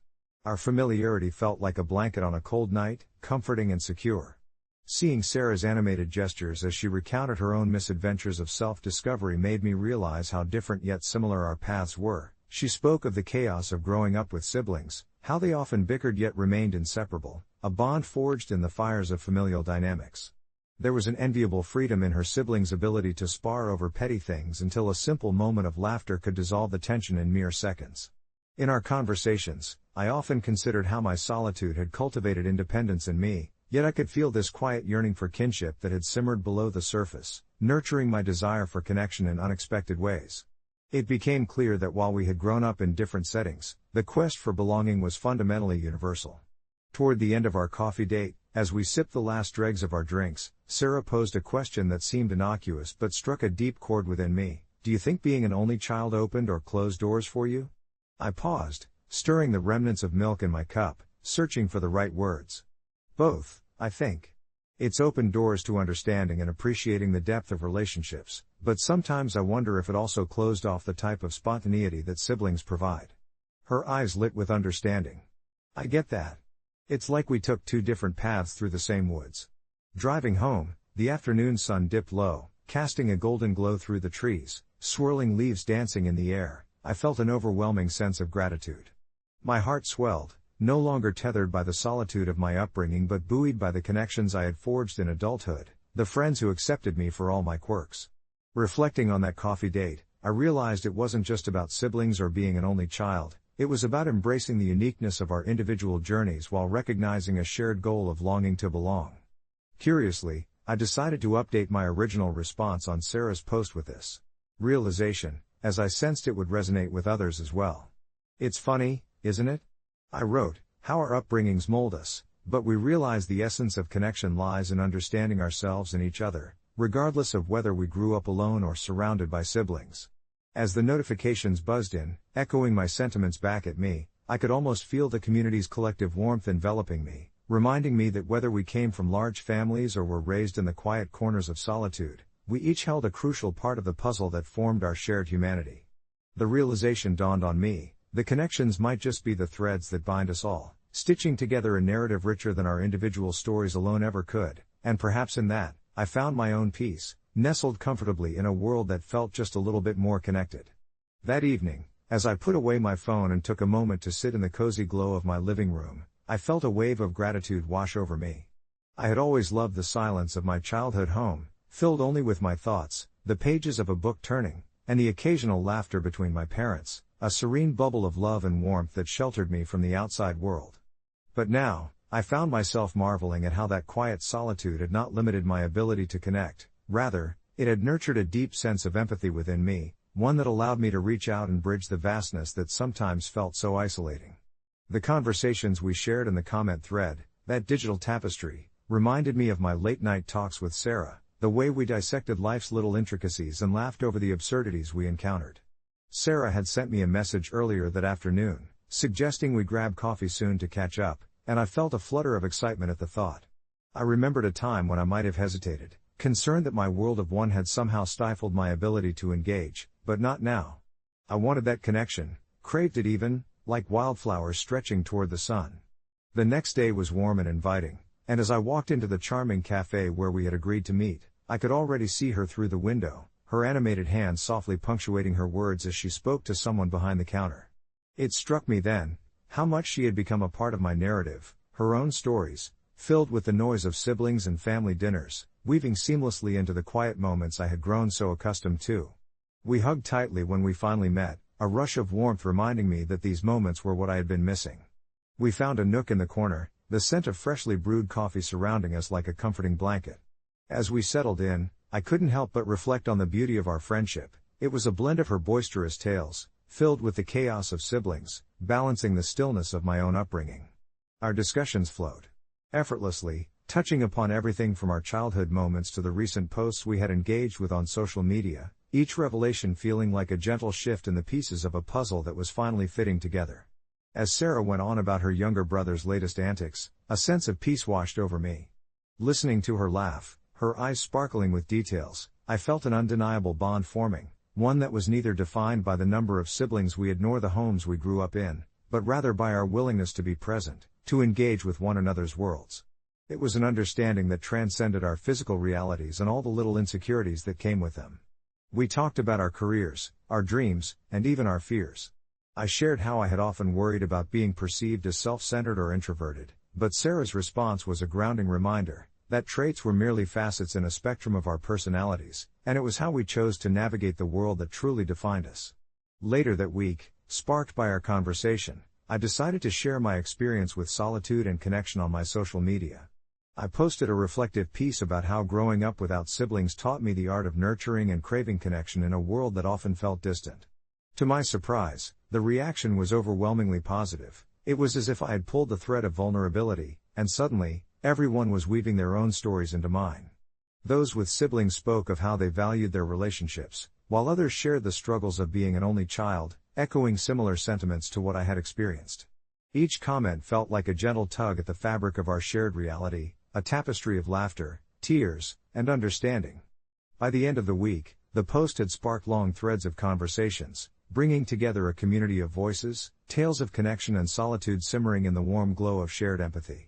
As I tucked myself in bed that night, I reflected on how remarkable it was that our seemingly separate lives had the potential to intertwine, drawing us closer as we sought deeper connections. I felt a new chapter opening in my life, one where I could embrace both the quiet spaces I cherished and the vibrant voices of others. Perhaps this was the true gift of growing up as an only child. It didn't isolate me, it prepared me to appreciate the beauty of human connection in all its forms. Maybe, just maybe, the absence of siblings had equipped me with the ability to cultivate friendships that were, in their own right, as close as family. And with that comforting thought, I drifted off to sleep, dreaming of the conversations yet to be had, and the threads of connection yet to be woven in the intricate tapestry of life. There's something undeniably peculiar about the way a single conversation can shift the course of your life, a truth I discovered one rainy Wednesday while scrolling through the endless threads of Ask Reddit. The flat I rented in the heart of Chicago felt especially suffocating that evening. The sound of rain against the window accompanied my feelings of isolation, a stark contrast to the vibrant city outside that buzzed with life. As I read the post titled Ask Reddit People Who Think All These Tariffs Are Beneficial for the US, Why? I was quickly pulled in, my curiosity piqued, and as I delved further into the answers, I became absorbed in the passionate debates over the implications of tariffs on local markets. I had briefly studied economics in college before I pursued my dream of becoming a graphic designer, but I had never really understood how deeply these subjects seeped into everyday lives until I stumbled upon a furious response from a user named Stateless Hand. Stateless Hand was adamant that the tariffs were enriching our country, claiming they helped boost local manufacturing, a sentiment echoed by others who pinned their hopes on the recovery of long-forgotten industries. Infused with their fervor, memories of my parents' struggles ran through my head. They had operated a small apparel business downtown, one of those little family-run shops that fought to survive against the behemoths of fast fashion. I remembered countless evenings spent in the cramped stockroom, listening to them share dreams about a revitalized manufacturing sector buoyed by local trade. That part of my childhood felt like a treasure I had long buried beneath life's responsibilities, now rekindled, thanks to the passionate pleas on the screen before me. Intrigued, I felt compelled to respond, drafting carefully articulated thoughts over the next hour, combining facts and personal anecdotes into a single narrative. I shared my experience in my parents' shop and how tariffs could empower small businesses like theirs, but I also questioned the effectiveness of raising prices on everyday goods. To my disbelief, my comment gained traction. Users began responding to my reflections, others reached out, sharing their own stories of struggles within their communities. I felt something unfurl inside me, an unexpected connection, a sense of belonging created amid this realm of shared experiences. As the thread continued to grow, I found myself immersed in conversations that challenged my perspectives, ultimately stirring a mix of pride and fear, as I was both championing and critiquing a contentious subject I had once brushed off casually. Weeks passed as I continued engaging with the thread. Each comment felt like a thread weaving a larger tapestry of understanding and empathy, reminding me of how delicate our collective existence truly was.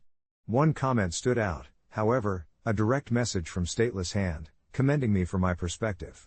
Curious about the person behind the username, I hesitantly replied, and what unfolded next surprised me. We began exchanging daily messages, discussing everything from economics to our favorite Spotify playlists and, eventually, even personal matters. Their perspective was refreshingly grounded, as was the way they articulated the struggles they witnessed in their neck of the woods. They lived in a small town in Florida and described how the recent changes in trade policy had turned the local economy upside down, personally affecting their family's strawberry farm. Slowly, we moved from online exchanges to video calls, and I became familiar with the gentle cadence of Stateless Hand's voice, a balm on the digital abstraction that had initially defined our connection. However, I soon found myself wrestling with an unexpected dilemma. The more I saw into the eyes of the human behind the screen, the more troubled I felt by my initial stance on the tariffs. Our friendship deepened over shared lives, tales, and laughter, but every conversation also led to a struggle within me, as I felt more torn over the conflicting narratives surrounding our shared economics. In our moments together, it became clear how easily hearts could be caught between ideals and realities, especially when personal relationships began to weave themselves around such heavy topics. The tipping point came one evening as we video chatted. Stateless Hand was visibly upset, sharing how the local grocery store was about to close due to increased prices from tariffs, which had left the community desperate. My heart ached for them as I listened intently, feeling a whirlwind of emotions swirl within me. I dared to question the general consensus within our thread, measuring my words carefully out of respect for the friendship that had blossomed. Maybe, I began, my voice trembling slightly, the benefits of these tariffs aren't as straightforward as they seem. Could it harm more than it helps? A thoughtful silence filled the space between us, the storm outside echoing our unspoken fears. The conversation, which had once been light-hearted, was suddenly thrown into the depths of conflict and reflection. As the rain continued to pour, I understood that navigating disagreement was part of forging a connection, that grappling with different perspectives was an intrinsic part of understanding not only the world but also one another. In that moment of vulnerability, I recognized the importance of just listening, not to refute or defend, but to truly hear and find a common ground. Our discussions took on a new rhythm, blending our hopes and fears into a tapestry of understanding, one woven from personal stories and collective experiences. I'm not sure when it happened, but over the months that followed, the thread of our conversation transitioned from economics to sharing day-to-day moments, the silly selfie with my cat, or them showing off their latest harvest. With every photo exchange, we built a bridge, emphasizing our humanity amidst a sea of statistics and political discourse. By the time summer rolled around, I found myself planning a visit to their small town to meet face to face, the anticipation bubbling within me as the thought of witnessing what we'd spoken of for so long became a palpable reality. In the roundabout culmination of our journey, I came to realize how immensely important perspective can be. Through our tireless debates over tariffs, I found a friend, a confidant, and a way to understand the intricate connections we hold in our communities. When we eventually met, it felt as though we'd intertwined our lives in more ways than just a digital realm, but as friends sharing the weight of a world often burdened by misunderstanding. As we stood in the sun-soaked fields of their family farm, laughter echoing, I understood that no matter how much we differed, we were simply two humans trying to navigate an often daunting and tangled web of life. Walking side by side, I recognized that each unique voice, filled with its own struggles and joys, could amplify the sound of 1,000 unanswered questions, and together, we could find clarity in our shared complexities. And although I could never find a definitive answer to that mysterious original question about tariffs, I walked away with a new sense of purpose, to engage, embrace, and, above all, listen, because sometimes, it isn't about the answers we seek, but the connections we forge along the way. Update: a few months later, Stateless Hand and I are still in contact. We've become somewhat of an odd pair, a Chicago city dweller and a small-town farmer, but we share experiences and understanding that neither of us could find alone. And while discussions about local economic policies persist, those debates have shaped us into advocates for one another's narratives, a testament to how dialogue can unearth hidden treasures of empathy and friendship where least expected. It was a cool autumn day when I found myself sitting on the porch of my modest home, the remnants of summer fading and the leaves transforming into vibrant hues of gold and crimson. I clutched my phone tightly, lost in thought about my newfound friendship with Stateless Hand. Our conversations had shifted from local economic policies to something deeper, our childhoods, our dreams, and the life paths that led us to become who we are today. I always thought of myself as just an average city dweller, nestled in the comforting chaos of Chicago. But with Stateless Hand, I began to see the complexity behind the simplicity of a small-town life in the Midwest, the intimate knowledge a farmer had of the land, and how deeply rooted it was in community. Our video calls had become the highlight of my week, a lifeline that sought to connect the hustle of city life with the quietude of rural existence. This particular afternoon, I was waiting for our scheduled chat, reflecting on how our debates over tariffs had evolved. Where once we had argued over numbers and implications, we now shared stories of our families, our cultures, and the little things that made us tick. I could hear the gentle rustle of leaves in the breeze, and a soft pang of longing curled within me, reminding me of the way connection blossomed unexpectedly. That longing was suddenly interrupted as my phone chimed, pulling me back into the present. Stateless Hand's familiar face appeared on the screen, a mix of excitement and sincerity lighting up his features. "Hey!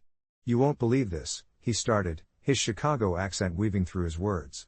"I've created a community garden project. It's not just for food, but to bring our town together after the division caused by the tariffs." Intrigued, I leaned forward, eager to pull from his enthusiasm. He described how local farmers had banded together, setting aside their differences about policy and focusing instead on a mutual love for fresh produce and community ties. Each member contributed seeds, labor, or time, and, through sweat and collaboration, they cultivated a patch of earth that had once sat fallow. My heart warmed with admiration. Here was a man who had taken the contentious conversations and transformed them into an initiative that spoke of healing and unity. I couldn't help but share my own thoughts, recalling the varied community events in the city that sometimes felt lost in the multitude of people. "You know," I said, "I've always felt a bit disconnected in the city. It can be hard to find that sense of belonging." Stateless Hand nodded, his gaze earnest. "Yeah, I think we all feel that sometimes. But what you're doing in Chicago, it's essential. Your city might feel crowded, but every single person there has a story worth sharing. We should host a virtual exchange, a mingling of our worlds." A spark ignited within me at the thought. It was a splendid idea. We brainstormed ways to make it happen, planning to connect both our communities through shared experiences. Some were outlandish, others mundane, but all born from genuine excitement: an online cultural fair, a recipe swap, stories from the field and city alike, weaving together our narratives. As our call wound down, I felt a sense of fulfillment that I hadn't expected. Yes, our discussions had begun with tariffs, numbers, and policies, but they had morphed into something profound. We'd become advocates for each other's worlds, bridging the distances that separate life paths. I reflected on how dialogue had been a muscle we'd flexed together, building strength and resilience through the words we exchanged. Those tariffs were now but a backdrop to a growing tapestry of friendship and mutual respect, threads of understanding woven together through laughter and shared struggles. I hung up that evening, content with my little project in mind, confident that our stories would soon intertwine in ways that had never crossed my thoughts. And thus, as the sun slipped below the horizon, I welcomed the stars, knowing that both Stateless Hand and I were on a journey defined not by policy debates but by the bonds we formed and the understanding we nurtured as we embraced the beautiful complexity of our lives. As I sprawled on my couch later that night, clutching my phone in one hand and a steaming mug of herbal tea in the other, I felt a comforting warmth settle in my chest. The glow of the screen reflected the enthusiasm I had for this newfound friendship. Stateless Hand, whose real name was Chris, was as much a contrast to my life in bustling Chicago as the endless fields of corn were to the concrete skyline I had known my whole life. Yet, in our conversations, layers began to peel back, revealing shared dreams and anxieties hidden beneath the weight of our respective realities. Chris often shared his tales of the farm, the rhythm of the seasons, the bond he formed with the land and the animals, and the highs and lows of harvests over the years. I listened intently, my mind painting vivid images of the sun-kissed fields and golden sunsets that he described, feeling a tug of envy for the simplicity and connection he embraced. I opened up about my life too, recounting the frenetic pace of city life, the thrum of impatience that lived in the hearts of my neighbors, and the solitude often carved by crowded public transport. Our conversations began to evolve into a ritual. Every Wednesday evening, we would schedule a video call, each eagerly anticipating the chance to share our lives. With each session, I realized just how deeply I appreciated Chris's perspective on things I had previously taken for granted. One week, as we spoke about the complexities of our economies, I shared my frustration about the endless barrage of news on tariffs and policies. Chris listened patiently for a moment, before gently interjecting with an idea I hadn't considered, the idea that perhaps, in every policy debate, there lies a community, voices seeking to be heard, struggles wanting to be shared. It sparked a light in me. We were both entrenched in our worlds, unaware of how much we could learn from one another. As fall wrapped its chill around Chicago, I found myself yearning to visit Chris and his small-town farm. I proposed the idea during one of our calls, watching as his face broke into a wide grin. "You'd love it here," he said, excitement bubbling in his voice. "We're just harvesting pumpkins and planning for the winter months." The thought of stepping out of my urban existence and into a world where life echoed with the sounds of nature thrilled me. 2 weeks later, I was on a bus, the city shifting behind me like sand in an hourglass. I could feel the anticipation buzzing in my veins.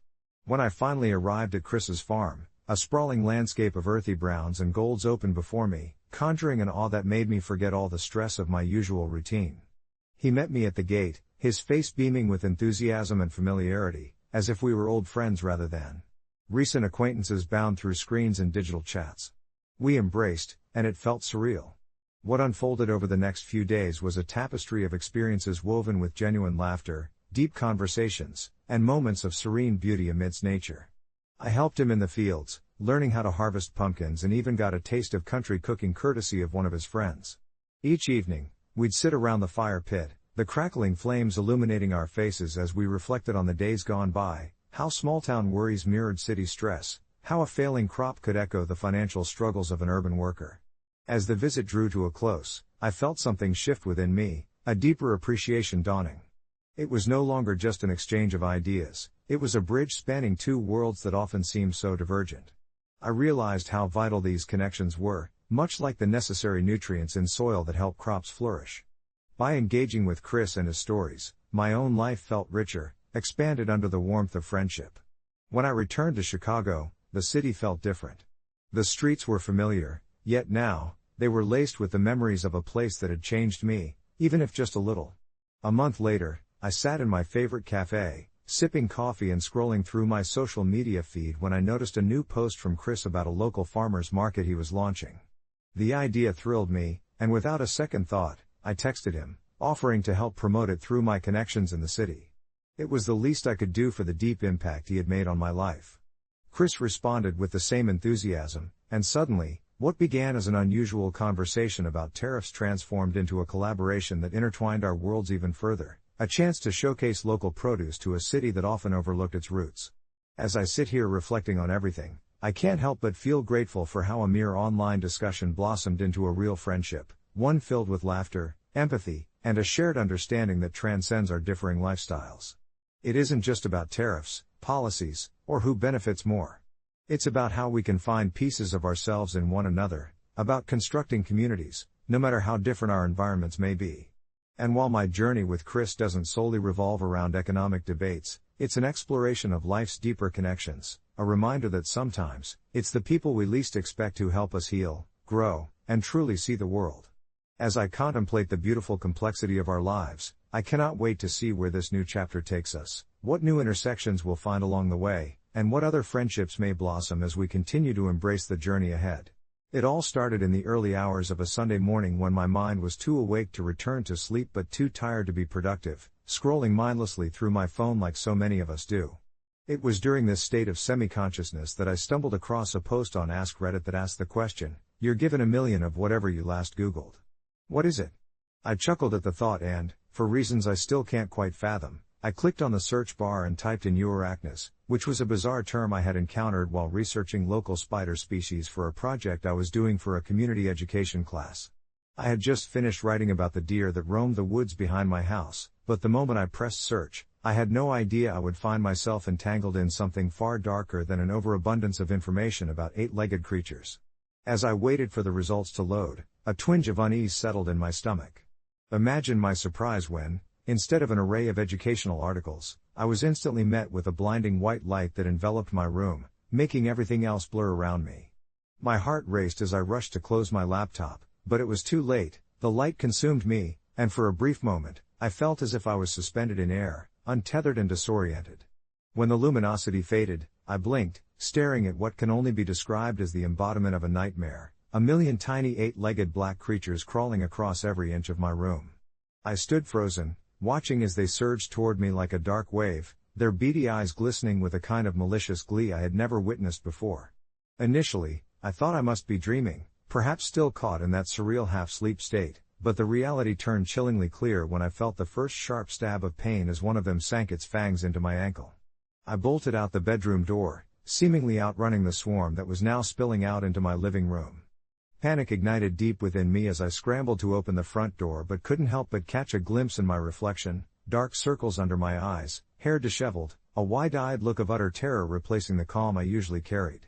Outside, dawn was just breaking, colors swirled across the sky, yet I felt caught in a living nightmare. I needed help, but who could I call? My friends, while well-meaning, would never believe my tale.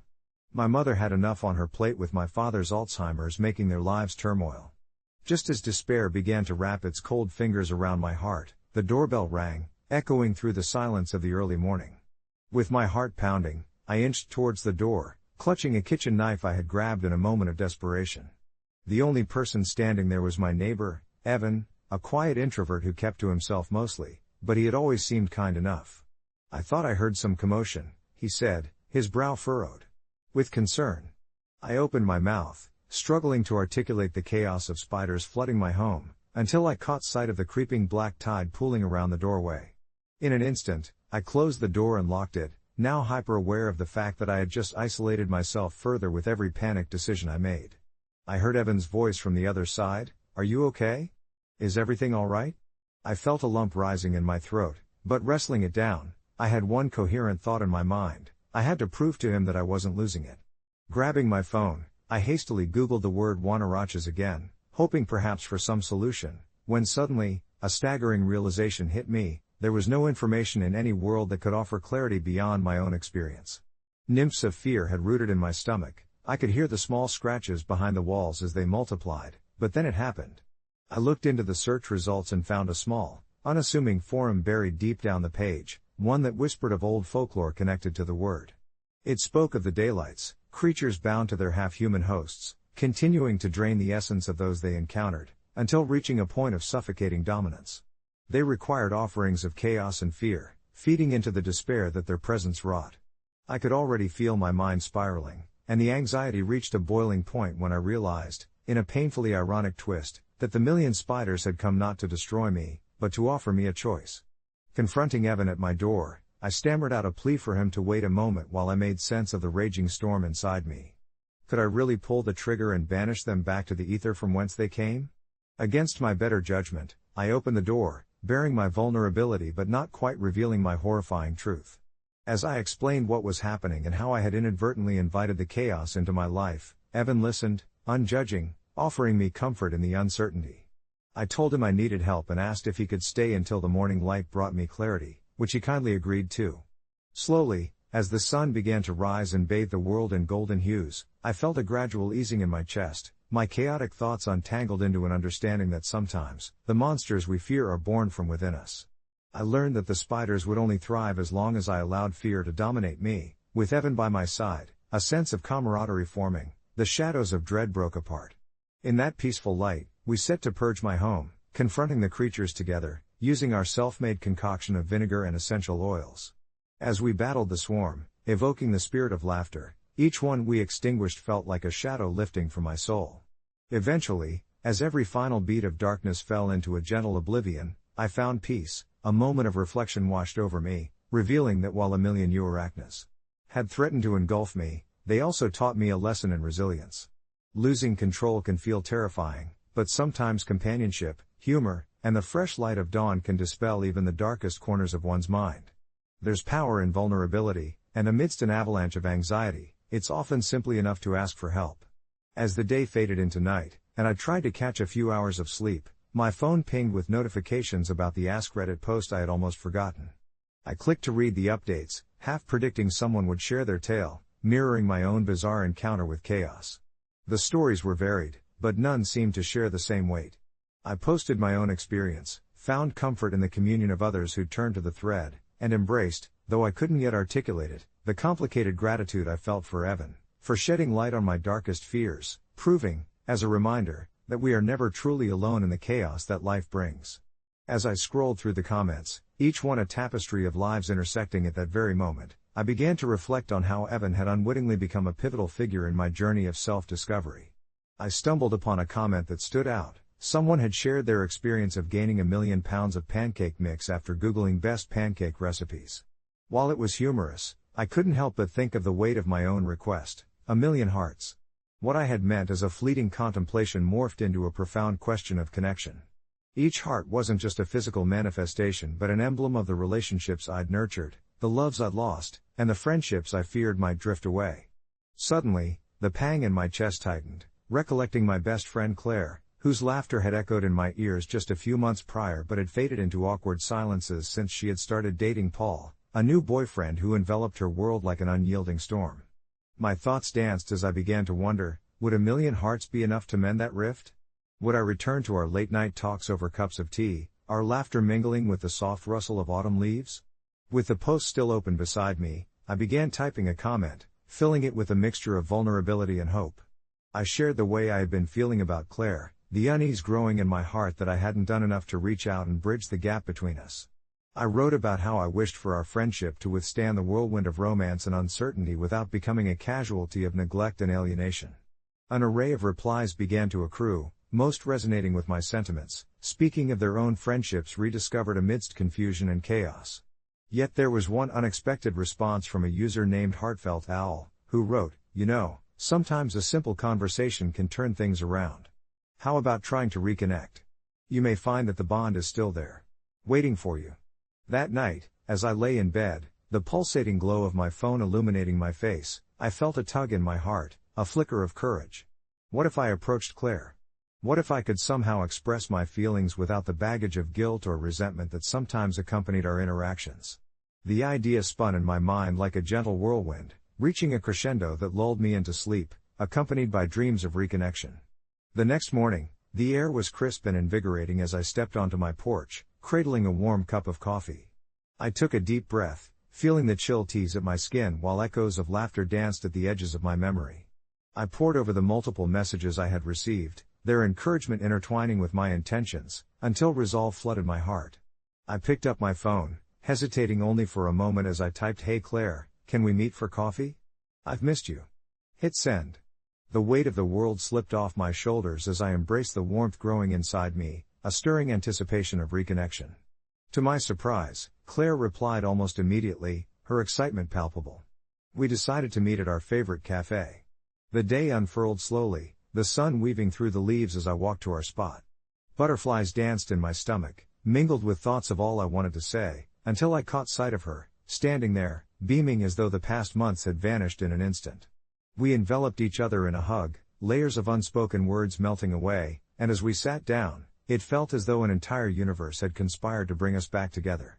The conversation flowed seamlessly, sparking joy, laughter, and the comfort of belonging. In the weeks that followed, I felt lighter, weaving my bond with Claire into the very fabric of my life again. It was as if the million hearts I had envisioned manifested not as a burden but rather as a renewal of the connections I so dearly cherished. Each moment filled with appreciation became a heart of its own, the laughter shared, the weighty discussions of love and loss, the comforting silences when words weren't necessary. In reflection, I returned to that Ask Reddit post occasionally, each time encountering new comments and experiences that amazed me. I thought about the twist of fate that had led me to share my initial story, my vulnerability in a sea of confusion, proving that when we dare to open up, not only do we discover the connections we already have, but we also inspire others to explore theirs. I even came across a comment from Heartfelt Owl, who now shared updates of their own rekindled friendships, radiating similar positivity and warmth, a wonderful reminder to us all. Sometimes all it takes is a brave step forward into the unknown, because our lives are woven together in a tapestry of human connection, more intricate and beautiful than we often realize. Weeks later, I wrote a reflective update in the thread, sharing my experience, the transformation I had undergone, and how Evan's question had set off a chain reaction of connection that I never saw coming. I ended with a piece of advice: you might not understand the hearts you're asking for, but sometimes all you need is the courage to go after what you truly value. Maybe you'll find it much closer than you think. As I hit post, vivid in my mind was the image of Claire's laughter blending with the rustling leaves outside the cafe, a reminder that the chaotic threads of our lives can weave together in ways we least expect, bringing us joy and connection where we feared there would be none. As the afternoon sun began to dip below the horizon, casting a warm golden hue across my cozy living room, my heart felt lighter, as if the burden of uncertainty had been slightly lifted. I sat on my sofa, slouched comfortably against the cushions, still pondering Claire's laugh when suddenly my phone buzzed again. Curious, I picked it up, half expecting further comments on my thread, but instead, it was a message from Evan. I hadn't heard from him since that fateful day of our strange encounter, and the rush of his name pulsed through me like a reminder of a gentle aftershock. "Hey, hope you're doing okay. I read your post. I think you really helped some people." I couldn't help but smile at his words, the warmth radiating through the screen making me feel connected to him despite the miles that separated us. "Thanks, Evan. It helped me too. Maybe we can grab that coffee we talked about?" Almost immediately, he replied, "Definitely. How about Saturday?" The memory of that awkward but enlightening day washed over me, and I felt a surge of gratitude for the random day that had somehow stitched together fragile connections in my heart. Saturday arrived faster than I expected. As I stepped into the small cafe filled with the rich aroma of espresso and the gentle chatter of people, the nervous flutter in my stomach was countered by the promise of friendship and support. I spotted Evan at a corner table, his familiar silhouette more comforting than I had anticipated.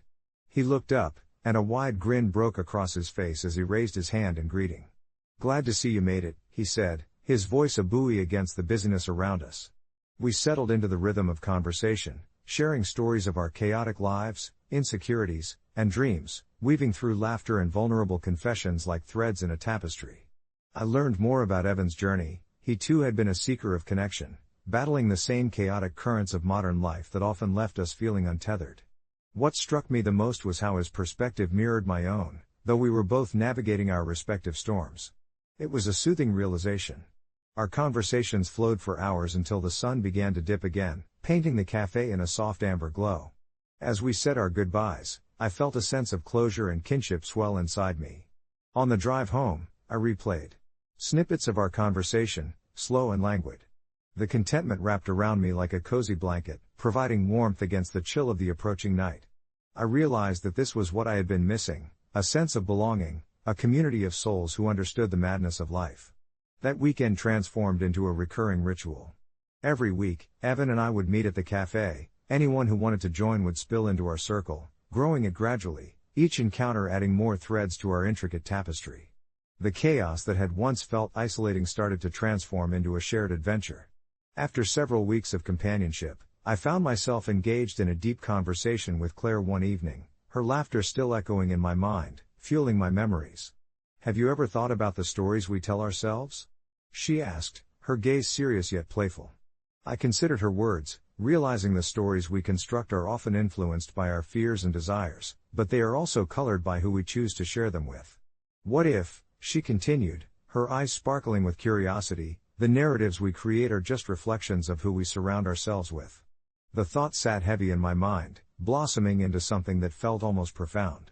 We shared a moment of silence, letting the weight of our conversation linger in the air like the scent of freshly brewed coffee. In that moment, with the glow of the cafe surrounding us, a realization struck: the stories we've sewn together over a cup of coffee, delicate yet resilient, were allies against the chaos of uncertainty, and I understood then that we had built something truly special. Weeks later, during a particularly rainy evening, I poured myself a cup of tea and settled down to check the Ask Reddit post again. I was awash with nostalgia as I scrolled through the comments, noting how my simple story had invoked reflections and heartfelt responses from so many. Suddenly, one comment caught my eye. It was a message from a user who shared a similar experience but with a surprising twist. They had followed the same train of thought as I had, reached out to others, and eventually uncovered a hidden talent for writing. "Thanks to that post," they wrote, "I've published my first short story anthology, and it's been a healing process." Chills ran down my spine as I realized how powerful our connections had become, each of us acting as stepping stones for one another, guiding those lost in their storms to discover new paths. Inspired, I spent the rest of the weekend reflecting on my own journey, contemplating how I might weave my experiences into a narrative of my own. Although the narratives we tell ourselves may be shaped by fear, the courage to reach out creates bonds that can turn chaos into something beautiful. I began to write, crafting my own story of connection, seeking to share it with all those who were still swimming through their own storms. As I penned the first words, I remembered Claire's laughter, Evan's compassionate ear, and the joy of a shared cup of coffee, realizing that our lives are a collection of stories waiting to unfold, entwined in the laughter and learning that arise from togetherness. And with each word I wrote, I could feel the lightness of connection wrapping around me, reminding me once more that even in the chaos, there is beauty, if only we dare to reach through it. I still remember the moment my life shifted when I was 15, the air thick with a mix of excitement and dread as I sat on my bed, my phone cradled in my hands. It felt like just another silly decision, one that all my friends were making, a way to feel grown up and wanted at an age when I struggled to understand what that even meant. I was never popular, not in the way that seemed to matter, but I had found a little corner of attention with someone who made me feel special. Alex was charming in a way that made him seem wise beyond his years, and when he began complimenting me, I felt like I was walking on air, completely oblivious to the storm brewing in my heart. I was excited yet scared. The weight of the secret I held seemed unbearable. I had told my best friend, Mia, hoping for something resembling reassurance, but she let out a soft gasp that made my chest tighten. "You sure you want to do that?" she asked quietly, her eyes wide. I shrugged, trying to dismiss her concerns but deep down wondering if I was crossing a line that could never be uncrossed. Then there was the night, the restless hours stretching endlessly until I finally succumbed to the impulsive thought that had gnawed at me for days. My heart raced as I positioned my phone, the soft glow of the screen lighting up the room, casting shadows that danced along the walls. The words on my screen felt heavy with meaning. I typed, hesitated, then clicked send, each second feeling like eternity. It turned out Alex was everything I thought he was but more, too. He was charming, but that charm concealed a genuinely toxic nature. The thrill of that connection quickly morphed into a sharp realization of the vulnerability I had exposed myself to. Within days, I lost my grip on a sense of safety that is naive in a world of sharp edges. The photos I had sent, intended to be a secret shared between two kids playing at adulthood, became fodder for a cruel game I never agreed to participate in when he decided to share them with his friends. I learned about it the hard way when I heard laughter echoing in the school hallways, each cruel giggle a dagger deep in my chest. They didn't call me by my name, I was simply that girl. The humiliation ballooned, each passing day a relentless storm of anxiety and shame that followed me home, invading every thought and every interaction. I'd lock myself in the bathroom, staring at the reflection of someone who felt like a stranger, questioning how I could have made such a grave error in judgment. The betrayal cut deeper than the ridicule, a twisted urge to make everyone understand that I was just a kid, lost in the whirlpool of teenage insecurities yet so desperate for validation. As the weeks faded into months, I became a ghost in my own life, a faceless figure drifting through a crowd that once felt like home. I wish I could say that I found a way to reclaim my narrative, that I could fight back and tell Alex exactly how he had wronged me, but silence was my only armor, a shield against the resurgence of hurt. Miraculously, things began to shift. I sought the unwavering comfort from Mia. She gently held my hand through the worst of it, her support a reminder that there were still people who saw me as I was and not as a caricature of someone's cruelty. The heart-wrenching experience drew some of my former friends closer while severing ties with daylight friendships that had dulled in their sincerity. Through Mia and other steadfast souls, I found resilience, learned how to vocalize my hurt, and little by little, the bravery burrowed deep within me began to bloom outwardly. It was easy to lose sight of myself in the cacophony of whispers, but I recollected the fragments of my identity, and it became apparent, my worth was no longer tied to someone else's decisions. When I finally got the courage to confront Alex months later, there was an unexpected calmness in my heart. I walked up to him, ready to finally speak what had knotted in my throat for so long. I told him how he had diminished my world, how I had trusted him and how he betrayed that trust in the most irrevocable way. What I expected, perhaps, was a reaction, anger or dismissal or maybe even a hint of remorse. Instead, he shrugged and said, "Why did you even care? It was just a picture." Those words cut deeper than anything. It solidified for me that he was consumed by his own ego, blind to the pain he caused. In contrast, I experienced the bittersweet release of standing firm, of confronting my past, and ultimately letting go. It was there and then that I understood, through those harrowing months, I had learned for myself what real strength looked like. Looking back now, as an adult, I find myself grappling with that scarred chapter of my youth, considering it a cautionary tale rather than a source of shame. I began to share my story in platforms where others might find a reflection of healing in it. I created a small forum where young people could talk about the pressures they face, harnessing pain to build resilience and community. Updates often come flooding in from those who once bore the weight of similar burdens, each message a reminder that while the past can be a formidable beast, it also has the power to bind us together in our shared experiences. In a way, it fostered a sense of empathy that had me see each person, not as a label, but as a complex collection of tales worth telling.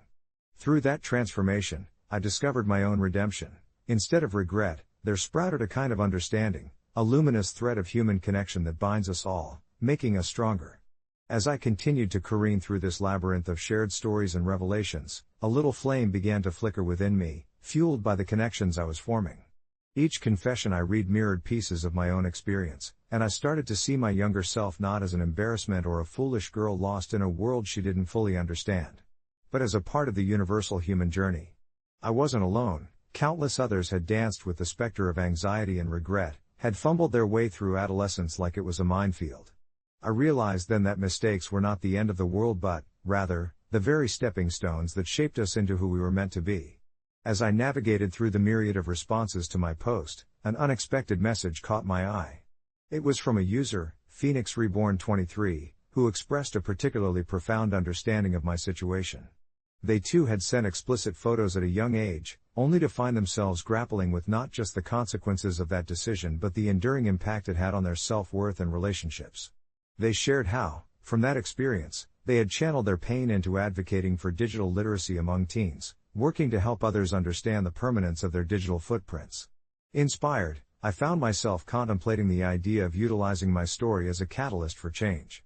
Maybe, just maybe, I could transform my reflection into a lesson for others, a way of opening up dialogue and fostering understanding among young people who might navigate similar paths. The longer I pondered this new perspective, the more clarity washed over me, as if I was emerging from a fog that had long shrouded my thoughts. It was a quiet yet powerful realization. I could indeed choose to own my past without letting it define me. In that spirit, I decided to draft a blog post, recounting my experiences while threading in messages of hope, caution, and resilience. I wanted to share how vulnerability doesn't have to be shameful but can be a source of strength when used wisely. As I typed away one evening, anxiety prickled at my spine, but I pressed on, my heart racing with determination. Finally, after countless revisions and heartfelt reflections, I clicked publish. The responses poured in, brimming with appreciation and encouragement.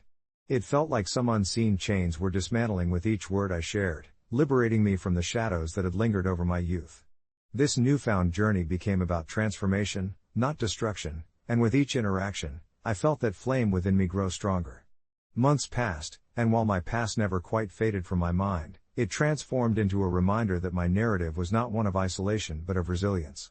I continued to connect with others, exchanging stories of survival and strength, and seeing how they bore their own scars with grace. As I ventured into this new chapter of my life, I discovered that sharing my truths didn't just heal me, but it helped others to heal as well. Together, we forged an unspoken pact. It was okay to be imperfect, and in our collective vulnerability lay the seeds of hope, waiting to blossom into understanding.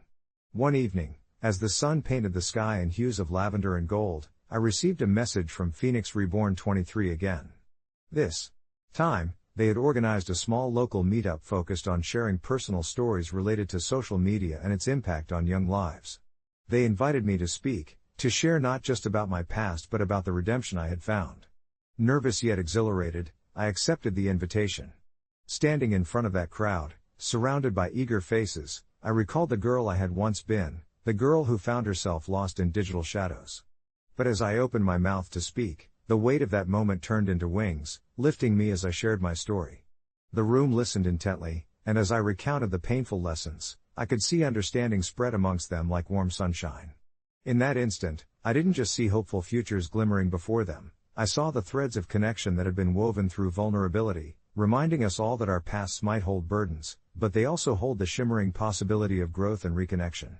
And as I stepped down from the stage, the applause enveloped me, not just in approval but in acceptance of my journey, and I smiled, knowing that I had triumphed not only over my regrets but also over the darkness that once overshadowed my youth. As I left the stage, a strange calm washed over me, so different from the turmoil that had once lived in my heart. The bright lights and the thundering applause faded into a comfortable haze as I stepped backstage, where shadows mingled with muted colors and the expressions of fellow participants mirrored the kaleidoscope of emotions swirling within me. I was enveloped in a blend of nervous energy and newfound clarity, heralding a moment of connection that not long ago had felt impossible. A young woman with piercing blue eyes approached me. She was about my age, perhaps a year or two older, her face etched with lines of concern that spoke volumes. "I just wanted to say thank you," she said, her voice barely above a whisper. Your story reminded me that I'm not alone in this. I felt a rush of warmth at her words. I had managed to reach out and touch someone else's pain through my own confession. The conversations that followed were like droplets of rain nourishing parched ground. Each person shared their stories, their regrets, and together we were creating a tapestry of shared experience, passing strength from one to another like a warm embrace. There was Marcus, who had foolishly lashed out online, only to find out years later that those impulsive words had deeply scarred another. He spoke of his journey toward understanding that our digital footprints leave imprints on souls, not just on screens. Then there was Sarah, who had experienced betrayal by a close friend when she shared private messages. She bore her shame openly, wielding it as a gift-like armor that now shielded her from future heartaches while also allowing her to empathize with those who falter. With every confession, I wrote these moments in my heart, storing them away like precious trinkets that shimmered with potential healing. I finally found a moment of solitude, stepping outside into the crisp evening air that enveloped me like a soothing balm. The night sky twinkled overhead, stars spread like scattered thoughts across an expansive canvas, whispering promises of endless possibilities. I closed my eyes, letting the cool breeze wash over me, feeling both a sense of closure and the stirrings of a new beginning. Somewhere down that path, I hope to build a charity aimed at helping young people navigate their struggles with self-image and impulsive decisions, to hold workshops that foster candid, open dialogues. But first, I needed to process this experience, to allow its lessons to settle deep within my bones. I picked up my phone and started to type a post for that very community that had cradled my vulnerable heart. "Let me share an unexpected awakening," I wrote, pouring out the details of the evening. I felt the gentle flow of motivation guiding me, the urge to reach out and uplift others crowding every corner of my mind. Days turned into weeks, and my original post, a simple confession of regret, had blossomed into something greater. The supportive comments poured in, each one carefully weaving a new strand into our collective story. People began to share their own moments of vulnerability, conversations sparked around family, friendships, and our digital existences. I responded to each, imparting little nuggets of wisdom, interlacing my experiences with theirs, and the ripple effects were profound. Months later, when I finally launched my nonprofit organization, I stood on the stage once more. The auditorium was filled with young faces, worried yet eager.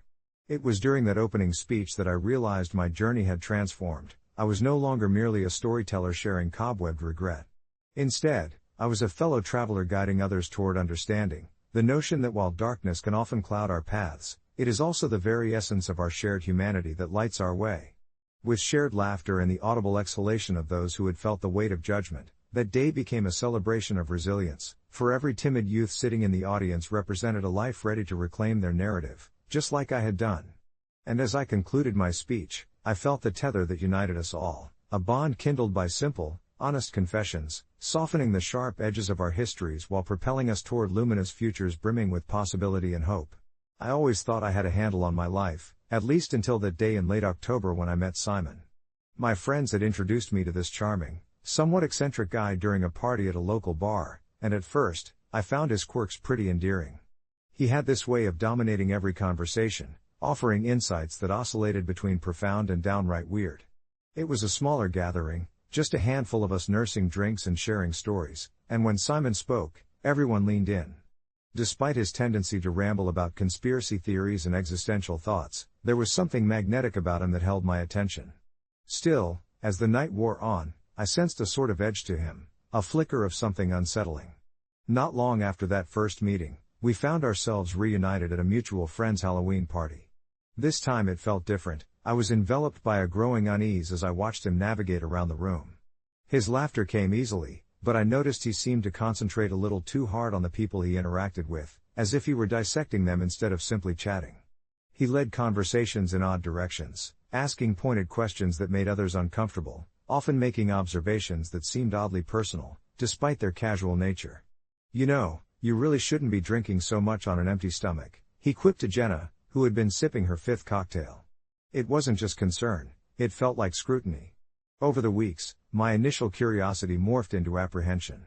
I joked with friends that I was convinced Simon was a spy gathering intel on our little group, but deep down, I had a nagging fear that there was more to him than met the eye.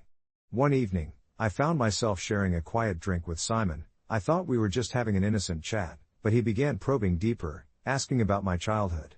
It didn't feel innocent at all. He asked about my fears and insecurities as if he were keeping score. Sitting there, I felt vulnerable, like he had unearthed parts of my soul I wasn't ready to share. Days went by, and I noticed little oddities that further twisted the discomfort into an unsettling kind of tension.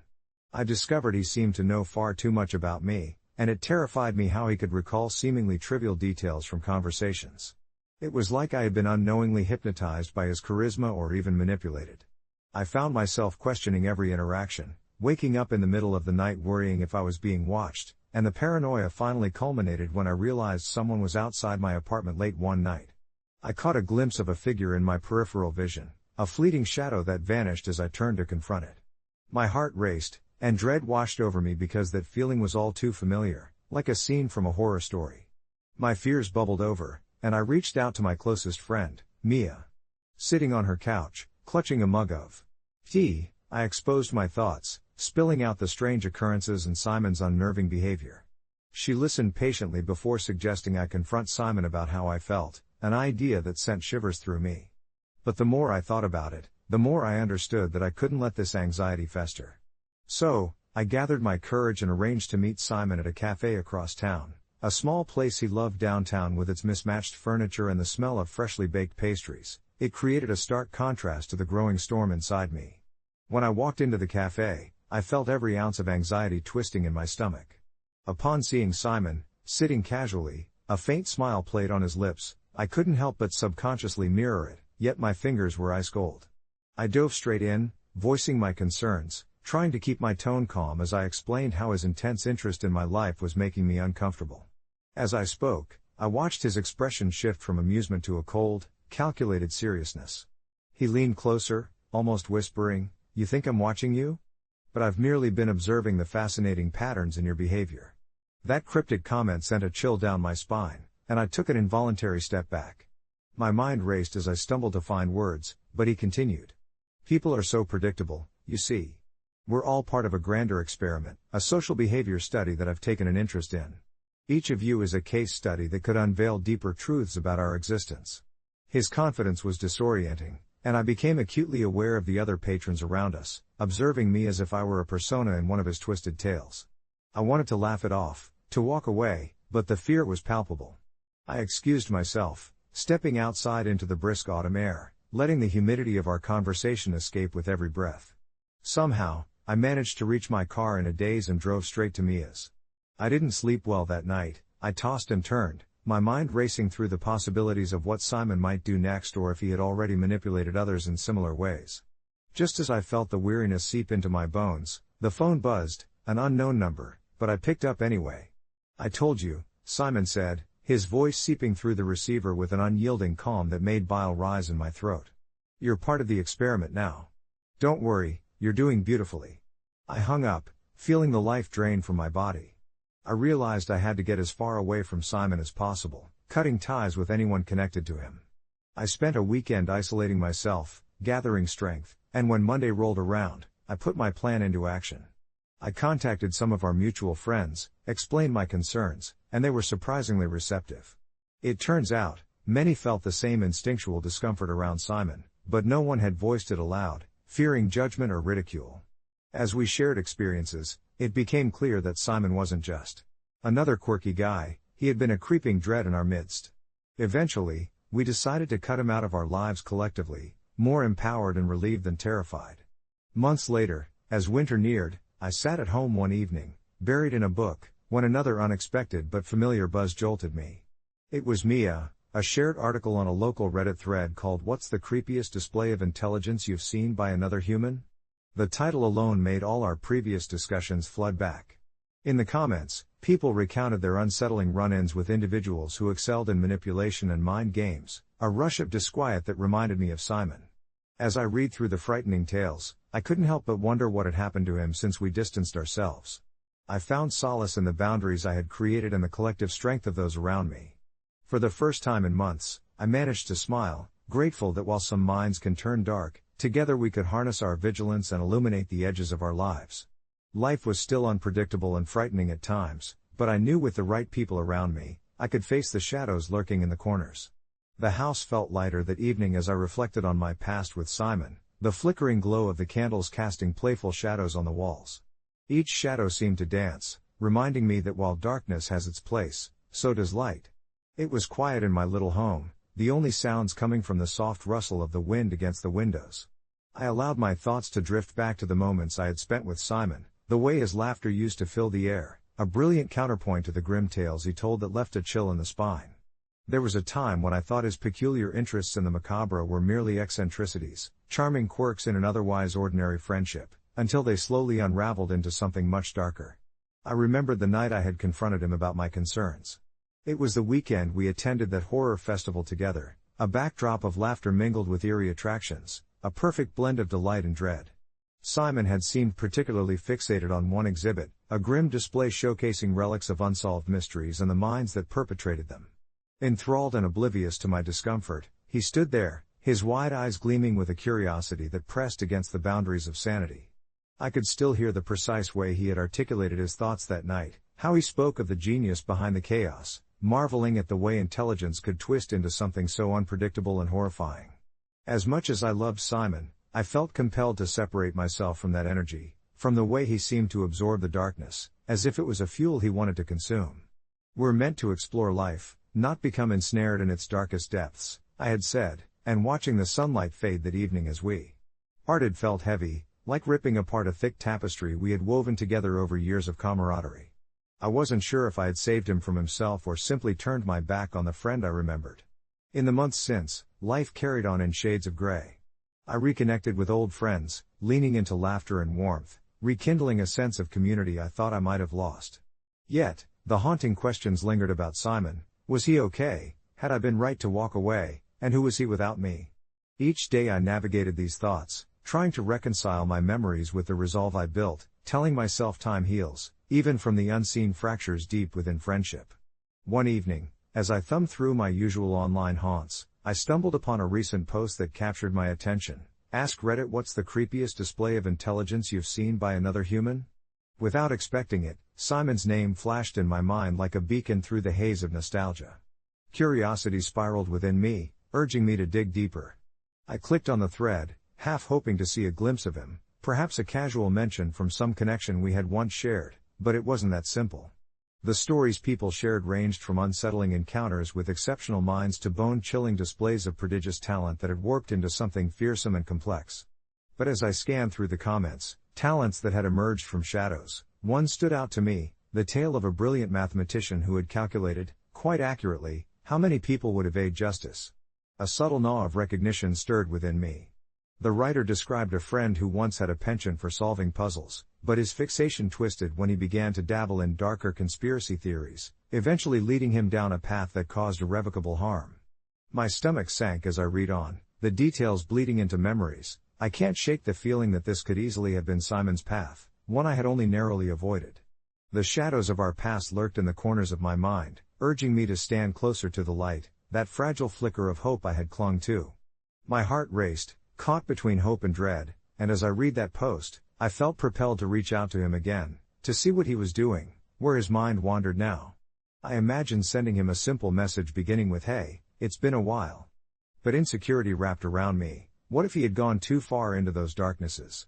I hesitated as twilight bathed my room in hushed shades, comforted by my newfound clarity but fearful of upturning the peace I had built for myself. I closed my eyes and envisioned the warmth of my reconnecting relationships and the laughter shared around the dinner table, anchoring me against the uncertainty swirling inside. But as moments passed, an undeniable whisper beckoned me. Perhaps it was time to bring the light to him, to reach out and remind both of us we weren't alone in this. I went to bed that night with my heart divided, filling one side with hope and leaving the other, a fragment of fear that maybe, just maybe, I'd let darkness tether itself to me again. After all, we had both grown, and I could only hope the connection I built with my new friends might bridge a gap I once feared would swallow us both. The next morning, I finally resolved to send that message, and as I did, a feeling washed over me, a blend of fear and anticipation, illuminated by the lingering hope that both of us could face our shadows together and emerge unscathed, once more into the light. As I hit send, my heart raced, and I held my breath, waiting for yesterday's to echo with the voice of tomorrow. Could it be that simple? I spent years of my life terrified by Simon's erratic behavior, the way his laughter could turn to rage in an instant, spinning our once gentle friendship into a chaotic whirlpool of fear. Yet now, as the sun streamed through my window and enveloped the room in a warm glow, I wondered if there might still be remnants of the boy I once knew buried beneath layers of fear and mistrust. Moments turned into hours as I went about my day, engaging in the comforting routine that had replaced the chaos of my past. I cooked breakfast, buried myself in work, and spent time with friends who made that weight feel lighter. But in the back of my mind, Simon loomed like a distant storm cloud, reminding me that uncertainty still lingered between us. Just as evening approached and I settled into the comforting embrace of my couch, my phone buzzed, Simon's name lighting up the screen. My breath caught in my throat. As I read his message, I could feel the tight grip of anxiety begin to unravel. "Hey, it's good to hear from you. Been a while, huh? We should catch up." Simple words, yet they felt monumental, as though he was extending a hand across a chasm that had once felt insurmountable. We exchanged a few more messages, each filled with a mix of nostalgia and trepidation as we danced around unspoken issues, hinting at our respective journeys over the years. Simon shared stories of his struggles, gently peeling back layers of the fear I had once associated with him. He had sought help and was working towards healing, but it was his admission of vulnerability that shocked me. He spoke of loneliness and the desire for connection that he had hidden behind his bravado for so long. The shadows we both occupied began to intersect, forming a fragile bridge of understanding between us. The next day, we agreed to meet at our old coffee shop, the very place where our friendship had flourished before the darkness invaded our lives. My stomach twisted into knots as I prepared for our reunion, reminding me of those uncertain days back in high school, filled with unspoken promises and dreadful doubts. When I walked into the shop, a sense of familiarity rushed over me. The air was thick with the scent of brewed coffee and pastries, and I spotted Simon. Sitting at our usual table, his fingers tapping anxiously on the wooden surface. It was almost surreal to see him again, the contours of his face softer now, but his eyes carried that same spark of intensity I remembered. As I approached, I could feel my heart thumping loudly in my chest, a quick reminder of the trepidation still residing within. Our conversation started cautiously, filled with awkward laughter and small talk, each of us carefully navigating the landscape of our shared history. But as we delved deeper, the air shifted. Simon shared his journey, the therapy, the revelations, the regrets, and I shared my own, how the darkness of our past had forced me to redefine my relationships and prioritize my well-being. With each exchanged word, the timing seemed to feel less about reliving the past and more about grasping a future together. There was honesty in our confessions, a mutual understanding that built a resilience we both had lacked for so long. Just as we were beginning to find our footing, however, Simon's expression darkened. A brief silence settled between us, and I could see the pulse of memory crossing his face, a flicker of that old weight surfacing. "I still struggle with some days, you know?" he confessed, his gaze turning away. "There are shadows that feel familiar, and I sometimes forget how to step into the light." The vulnerability in his tone mirrored my own lingering fears, but instead of retreating, something instinctive stirred within me. "We can help each other," I suggested softly, not fully realizing how significant those words would be. "That's what friendship is, right? Clinging to the light even when everything else seems dark?" In that moment, the connection we built felt tangible, almost electric. We mapped out a strategy to support one another, regular meetups, sharing the burdens when either of us appeared to drift back toward the shadows. The coffee shop transformed into a haven of hope as we shared plans and dreams, and for the first time, I felt the familiar tug of an authentic friendship rekindling itself. Days turned into weeks, our meetings grew to be the highlight of our weeks, and little by little, I forgot the fear that once threatened to hold me hostage. We illuminated one another's paths, slowly building a friendship forged in honesty and vulnerability, teaching both of us that our pasts did not define our futures. And while the shadows still loomed faintly at the edges of my consciousness, I knew that they could no longer control me. I glanced at my phone one night while reminiscing and saw countless messages exchanged with Simon. It felt almost strange to think how far we had come from the chaos of last year. I smiled, reflecting on our journey, feeling that tether of fear dissipate, replaced with a shared commitment to shine brightly, together. Sometimes we'd stumble, but we were no longer alone. And that, I realized, was how we would continue to emerge unscathed. As the moonlight streamed through my window, illuminating the edges of my room, a thought settled within me. Perhaps true intelligence isn't merely about what we know, but about the connections we forge and the willingness to embrace vulnerability.